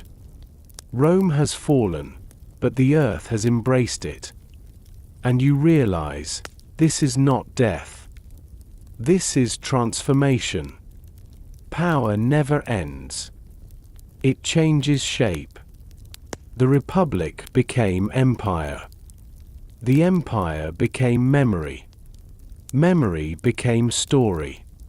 And story becomes what you are listening to now, by the fire, in the quiet of night. Rome endures not as throne or crown, but as whisper, as lesson, as echo. The lesson is gentle, but it is firm. Nothing lasts forever as it began. Flames burn high, then lower. Seasons turn, blossoms fall, new buds appear. Rivers flood, then slow. Empires rise, then soften into silence. Yet in each change, something continues. Rome's silence is not emptiness. It is continuation in another form. You close your eyes and breathe slowly. In and out. Let your shoulders soften, your hands unclench, your body sink deeper into rest. Imagine yourself sitting in the forum at night, the stars above, the stones cool beneath you. Imagine the Colosseum silent, the arches broken, but the air filled with wind and the scent of grass. Imagine the aqueducts stretching across valleys, no longer carrying water, but carrying memory. You sit there quietly, and you feel calm. Rome is gone, and yet Rome is still here. Think of the people who lived through these centuries. Bakers who still rose at dawn to knead bread. Mothers who still soothed their children with lullabies. Farmers who still bent over their fields. Priests who still prayed in old temples or new churches. Their empire shifted, fell, faded. But their lives continued. And in their persistence, Rome endured. That is how civilizations fall, not in sudden silence, but in quiet continuation, in the endurance of ordinary life. The lesson flows deeper. Power is not always what it claims to be. It wears robes, crowns, names, but underneath it is fragile, temporary, shifting. What survives is not always the emperor on the throne, but the story that is told after. Rome's emperors believed they were eternal. They were not. But the story of Rome is eternal, carried forward by ruins, by books, by memory, by fires like this one. You sit with that thought, and it soothes you. The fall of Rome is not tragedy, but rhythm. It is the rhythm of all things: rise, flourish, fade, transform. Your own life, too, follows that rhythm. Days rise bright and full. They grow heavy with effort. They fade into evening. And then, rest. And in rest, renewal. The empire is a mirror of your own being, vast in scale but intimate in lesson. You, too, are part of the same rhythm. The fire beside you cracks softly, a small spark rising into the night, vanishing into the stars. You think of Rome in that spark, ablaze for centuries, then gone. And yet you also think of Rome in the embers, still warm, still glowing, still carrying its memory. The sparks are emperors. The embers are stories. And stories last longer than crowns. As you sit, you invite the silence to deepen. Listen for it now, the hush of the air, the stillness of night, the sound of your own breathing. That silence is the same silence that settled over Rome. And in that silence, there is peace. There is no need for fear. Endings are not empty. They are soft, calm, and full of continuity. You may wonder, as you listen, what comes after. The answer is always something. Byzantium carried Rome's flame eastward. Europe carried its roads, its laws, its memory. You, here tonight, carry its story. Power is never lost. It is passed on, reshaped, retold. Rome lives in you, because you remember it, because you listen to its story, because you carry its lesson into your own life. The embers glow faintly now, almost gone, but still warm. And as they fade, you let your eyes grow heavy, your breathing slower. Rome rests, and so may you. Let the ruins be your lullaby. Let the silence be your blanket. Let the lesson of power soothe you. Nothing is eternal, and nothing is lost. Close your eyes. The Forum drifts into darkness. The Colosseum softens into shadow. The aqueducts dissolve into night. Only the stars remain, eternal and steady, shining as they always have. Rome is gone, and Rome is here. The fire is low, the silence deep, and you are safe. Rest now, as the empire rests, in the calm embrace of history. The embers before you glow faintly, and though the fire is lower now, it still warms the night. Rome itself has dimmed in the west, its crown lifted from the boy emperor, its streets fallen into quiet. But this is not the end. Power does not vanish. It moves. It shifts. It seeks a new vessel, a new name, a new place to rest. And so, as the west grew silent, the east began to shine. Across the seas, where the Bosphorus glitters like a ribbon of silver, another city rose, carrying Rome's flame forward. Constantinople, the new Rome. Its walls tall and strong, its harbors wide, its palaces filled with gold and mosaic light. While the west staggered, the east endured. While the eternal city faltered, this city of many names thrived. Byzantium, Constantinople, Istanbul. Each name a new cloak, but always the same heart. You walk through its streets in your mind, and you feel at once the echo of Rome and the presence of something different. The forums are still there, colonnades stretching proudly. The palaces still gleam, their stones smooth, their gardens filled with fountains. The people speak not Latin but Greek, their voices carrying softer rhythms, older melodies. Yet the empire remains. The laws of Rome, the symbols of Rome, the dream of Rome still live here, reshaped but unbroken. The great dome of Hagia Sophia rises above the city like the sky itself captured in stone. Step inside, and the light seems otherworldly, sunlight pouring through windows high above, scattering into gold across mosaics that shimmer with saints and angels. This is Rome's grandeur, transformed into faith. No longer statues of emperors in marble halls, but shimmering images of the divine, painted in tiny pieces of glass and stone. The flame of empire, transfigured into spirit. You remember how the aqueducts once carried water to the fountains of Rome. Here, they still stand, still working, bringing streams into the heart of the city. You remember how Roman legions once guarded the frontiers. Here, armies still march, their armor flashing in the sun, their banners bright with crosses as well as eagles. You remember how the emperors of old sat upon thrones of marble. Here, the Basileus, the emperor of Byzantium, sits robed in purple and gold, calling himself not merely ruler, but heir to Rome itself. And yet, the city is not Rome. It is its own. It speaks with a different voice, sings with a different song. Rome was stone, marble, law. Constantinople is mosaic, gold, faith.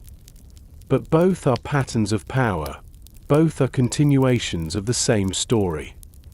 The empire may have fallen in one place, but it rose in another. The fire dimmed in the west, but in the east it still burned bright. Walk along the great Theodosian walls. They rise higher than any walls you have seen, layer upon layer, stone upon stone. For centuries they will hold against armies. Huns will fail before them. Arabs will lay siege in vain. Waves of invaders will come, and still these walls will stand. While Rome's gates were broken, Constantinople's remained shut, strong, unyielding. Here, power has learned endurance. In the markets, Spices from the east fill the air: cinnamon, pepper, saffron, silk folded in shimmering piles. Ships arrive from Egypt, from Syria, from the Black Sea. Merchants speak in many tongues, their voices weaving into a chorus of trade. The city is a crossroads of worlds, east and west, old and new. Where Rome once ruled with legions, Byzantium thrives with trade, with diplomacy, with faith. Its strength is not only in stone, but in the threads it weaves across continents. And in its palaces, the emperors sit, carrying the title Augustus, even centuries after the West has forgotten it. They call themselves Roman, though others name them Greek. They write laws, build churches, mint coins, negotiate treaties. They hold fast to the idea that Rome is not gone. It has simply moved. And for nearly 1,000 years more, they will make that claim true. As you sit by the fire, you understand. Power does not end when the city falls, when the crown is taken, when the armies scatter. Power endures in memory, in names, in symbols. The Byzantines called themselves Romans, and so in a way, they were. Rome lived on, not in the stones of the West, but in the heart of the East. You walk slowly along the shores of the Bosphorus. The water glitters with moonlight, the city walls rise behind you, the great dome of Hagia Sophia glows faintly in the starlight. And you realize that the story of Rome is not a single story. It is many stories, carried from place to place, reshaped but enduring. Rome in the Republic. Rome in the Empire. Rome in Byzantium. Rome in memory. Rome in you. The lesson comes gently, softly, as all true lessons do. Nothing ends. It changes. Nothing is lost. It transforms. The fall of Rome was not a death, but a passing of flame. The West dimmed, but the East glowed brighter. The empire shifted its seat, its language, its voice, but its story continued. And that is how power survives. The embers before you glow faintly, the fire smaller now, but still warm.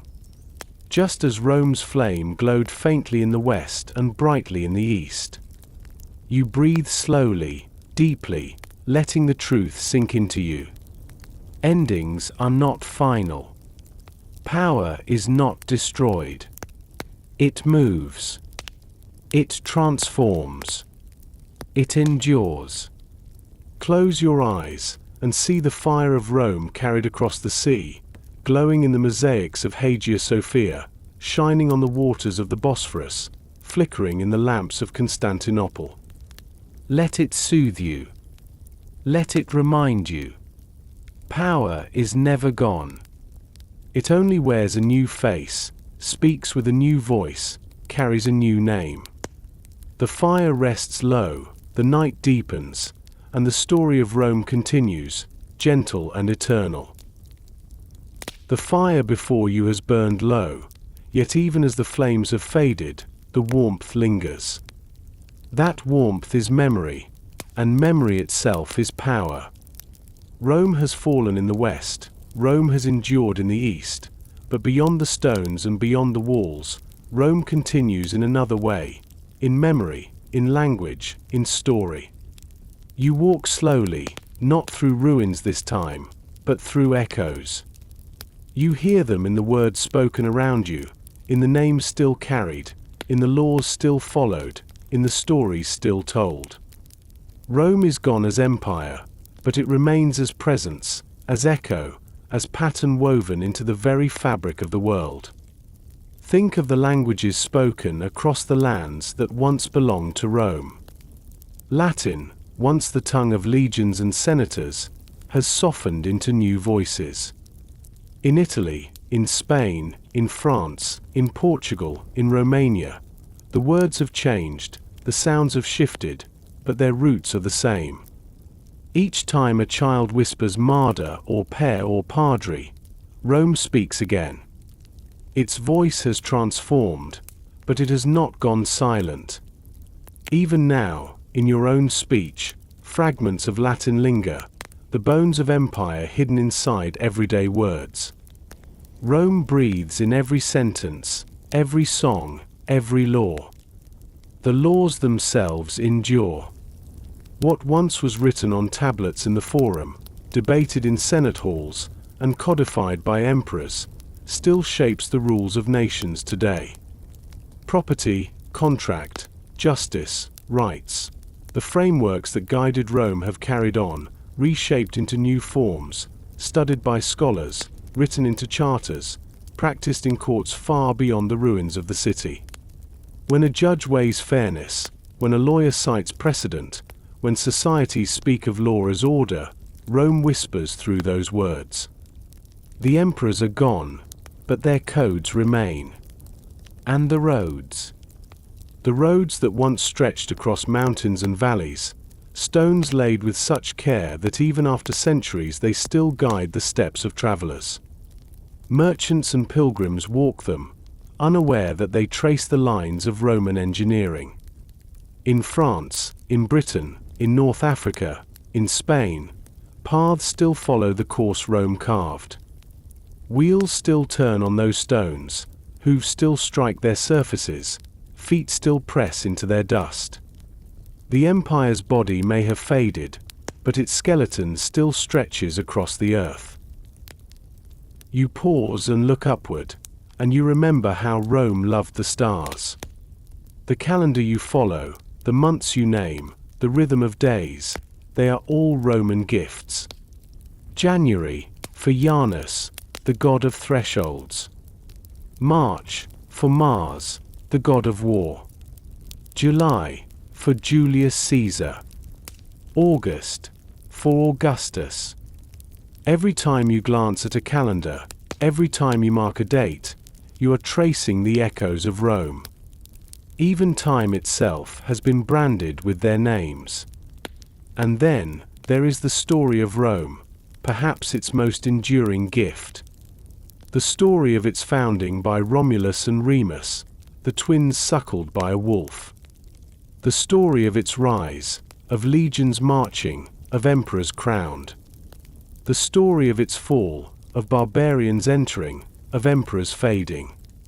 These tales are retold again and again, in books, in schools, in whispers by firesides. They inspire poets, artists, and dreamers. They serve as warnings to kings and lessons to republics. They remind the world that even the greatest can fall, and that even fallen, they remain. You sit with these echoes and realize, Rome has never truly gone. It has become a memory so vast, so woven into life, that to live today is to live still in its shadow. Not the shadow of empire, but the shadow of story. To speak, to walk, to study law, to mark time, to imagine greatness or decline, all of it touches Rome. The fire glows faint, and you let the warmth remind you. Memory is a form of power. Stories are crowns that never tarnish. Empires rise and fall, but their stories endure, carried in language, in law, in habit, in dream. That is why you still sit by this fire tonight, speaking of Rome, thinking of Rome, remembering Rome. It is not gone. It has simply changed form, slipping from stone into word, from throne into whisper, from crown into memory. Breathe slowly, deeply. Let your shoulders relax. Let your mind soften. You are resting not in the empire of Rome, but in the memory of Rome.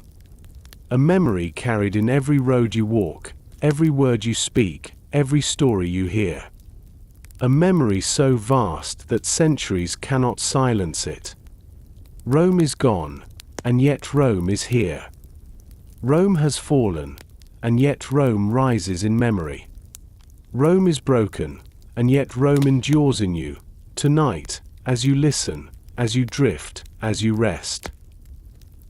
The embers are low now, their glow steady, their warmth soft against the night. You have walked with Rome through its rise, its splendor, its fading, its silence, its memory. And now, as you sit with the quiet fire, you begin to sense the deeper truth beneath it all, that Rome is not only Rome. Rome is a pattern.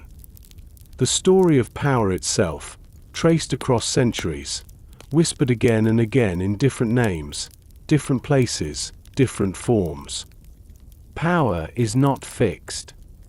It is like a river. It flows, it bends, it floods, it dries, but it never disappears.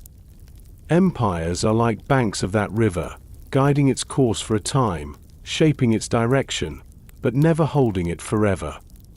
Rome was one such bank. Before it, others had stood, Egypt with its pharaohs, Persia with its kings, Greece with its city-states. After it, others would come, Byzantium, the caliphates, kingdoms and nations rising in their own time. Each one followed the same rhythm, to rise, to flourish, to fade. You sit by the fire and let yourself drift with that thought. Imagine power not as a crown, but as a flame. It burns brightly in one place, then lowers, then leaps up again elsewhere. It is passed from hand to hand, from land to land. The Egyptians rebranded their kings as gods. The Greeks clothed theirs in philosophy and democracy. Rome built roads, laws, armies, and called it eternity. Byzantium wrapped it in mosaics and domes of light. The Ottomans claimed it as both throne and faith. Even in modern times, nations and companies rebrand themselves, wearing new faces, speaking new names, carrying the same flame forward. The pattern is gentle but firm. Power is never permanent, but it is never lost. It moves. It changes. It seeks new forms. And each time it does, people believe it is eternal. Citizens believed Rome would never fall. They walked its streets, looked at its monuments, and thought the empire could not end. Yet it did. And those who lived after still built new empires, still believed those would last forever too. This is the way of history, forgetting that all things are rhythms, not absolutes. The fire crackles softly, and you lean into its rhythm. Think of the seasons. Spring bursts with blossoms, summer glows with fullness, autumn fades with gold, winter rests in silence. Then spring returns. Empires are like seasons. They bloom, they flourish, they decline, they fade. But in their fading, something new begins. The silence of one becomes the seed of another. You walk in your mind through other lands, other ages. You see the palaces of China, the pyramids of Mesoamerica, the castles of Europe, the skyscrapers of today. Each one believed in its permanence. Each one carried the flame of power. And each one, in time, will fade. Not vanish, fade. Transform. Become memory, story, echo. This is not failure. This is the natural rhythm of all things. Rome shows you this clearly. Its republic rose, its empire flourished, its decline came slowly, its silence followed. Yet in that silence, Byzantium rose. In Byzantium's fading, new powers grew. In their fading, others will come. It is the same river, the same flame, the same pattern, endlessly shifting. You breathe slowly and let that thought calm you. There is comfort in knowing that nothing is final, that endings are not emptiness. There is comfort in seeing that power is not destroyed, but transformed. Like the fire before you, which was once logs and flames, now embers, soon ash, yet its warmth endures, its light lingers, its smoke rises into the sky. Nothing is lost. Everything changes. This pattern is not only history. It is life itself. You, too, rise, flourish, fade, transform. Your days begin bright, grow full, soften into evening, drift into night. Each day is a small empire, lived and then let go. Your own breath is a rhythm, in, full, out, quiet. Power, life, history, all follow the same rhythm. The rise, the fullness, the fading, the silence. Rome's story is vast, but it is also intimate. You see it not only in ruins and empires, but in yourself. The lesson of power is the same as the lesson of life. Do not fear the fading. It is part of the whole. Do not cling to the blaze as though it must last forever. Trust the embers, trust the silence, trust the transformation. You close your eyes and hear the echoes of all empires. Egypt's temples whisper through the sands. Greece's stones rest beneath olive trees. Rome's arches glow in moonlight. Each speaks not of death, but of continuity. The fire may move, but it never disappears. And so, as the embers glow low, you understand the final pattern. Power is not eternal in one form, but eternal in movement. Empires rise and fall, but their stories endure. Crowns tarnish, but memory shines. Thrones crumble, but lessons remain. And those lessons are simple, gentle, steady. Nothing lasts, nothing is lost, everything transforms. Breathe once more, slowly, deeply. Feel the warmth of the fire, faint but present. Feel the rhythm of your breath, steady and calm. You are part of the same pattern, part of the same story. Rest in it. Trust it. Let it carry you, as it has carried all before you, as it will carry all after you. The night is quiet now, the fire low, and Rome's story rests as pattern, not as end. The pattern of power, eternal in its change, whispers to you softly. And with that whisper, you close your eyes and drift into sleep, safe in the rhythm of history. The fire before you has almost burned itself away.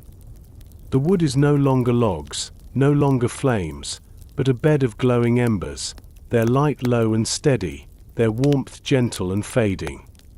Around you, the night deepens.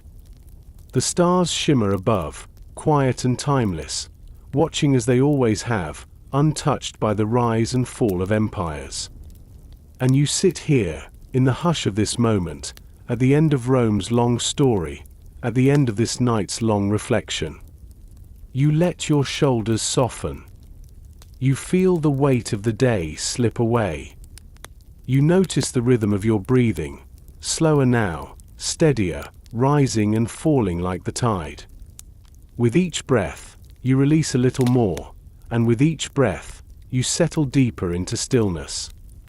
The story has carried you across centuries, from the streets of Rome in its pride, to the palaces of its emperors, to the silence of its ruins, to the whispers of its memory. Now, that story rests. And so may you. Rome has shown you its pattern. It rose as republic, fierce and proud, declaring freedom from kings. It flourished as empire, vast and commanding, its legions stretching across mountains and seas. It faltered as cracks spread, as greed and pressure weighed it down. It softened into silence as emperors faded and the crown slipped away. And yet, it endured, in Byzantium's mosaics, in Europe's roads and laws, in languages and stories, in memory itself. Rome was not eternal in stone, but it became eternal in echo. That is the gentle lesson that rests with you now. Nothing lasts forever in the form it begins. But nothing is lost. Everything changes, everything transforms, everything continues. Power is not destroyed, it is reshaped. Empires do not vanish, they become stories. And stories last as long as there are voices to tell them, ears to hear them, fires to warm them. Tonight, you are part of that continuity. You have listened, you have remembered, and so the pattern lives on in you. The fire cracks softly, a faint sound in the quiet. You watch the last sparks drift upward, disappearing into the dark. You think of Rome in those sparks, each emperor, each legion, each triumph, each fall. Brief, bright, and gone. And you think of Rome in the embers, steady, glowing, enduring. Sparks are moments. Embers are memory. And it is memory that warms the night. The ruins of Rome rest in silence now, but not in emptiness. Grass grows where soldiers once marched. Flowers bloom where senators once spoke. Birds sing where emperors once ruled. Children laugh in alleys where crowds once cheered. Life has gone on. The empire ended, but the people endured. The people endured, and so the story endured. That is how all things fall, not in sudden absence, but in slow transformation, into new forms, into new life. You close your eyes and imagine walking through the Forum one last time. The columns are broken, but still they rise. The arches are chipped, but still they frame the sky. The stones are cracked, but still they carry your steps. Around you is silence, but it is a full silence, alive with wind, with stars, with memory. You sit upon a worn block of marble, and you feel at peace. Rome has fallen, but Rome has not gone. The fire beside you grows fainter, and with it your thoughts grow slower, softer. You no longer need to hold on to details. You no longer need to follow the story. Let it drift away now, like smoke into the night. Let it settle where it belongs, in memory, in dream, in silence. And as the fire fades, you reflect gently on yourself. You, too, are part of this pattern. You, too, rise in the mornings, flourish in the day, soften in the evening, rest in the night. Each day is a small empire of its own, lived fully and then let go. And just as Rome transformed, so too do you, each day into night, each breath into the next, each moment into memory. So rest now, without worry, without weight. The story of Rome has carried you this far, and now it releases you into quiet. The empire has fallen, the fire has dimmed, and the night is ready to hold you. Breathe deeply once more. Feel the warmth on your skin. Hear the silence around you. Trust that endings are not emptiness. Trust that silence is not void.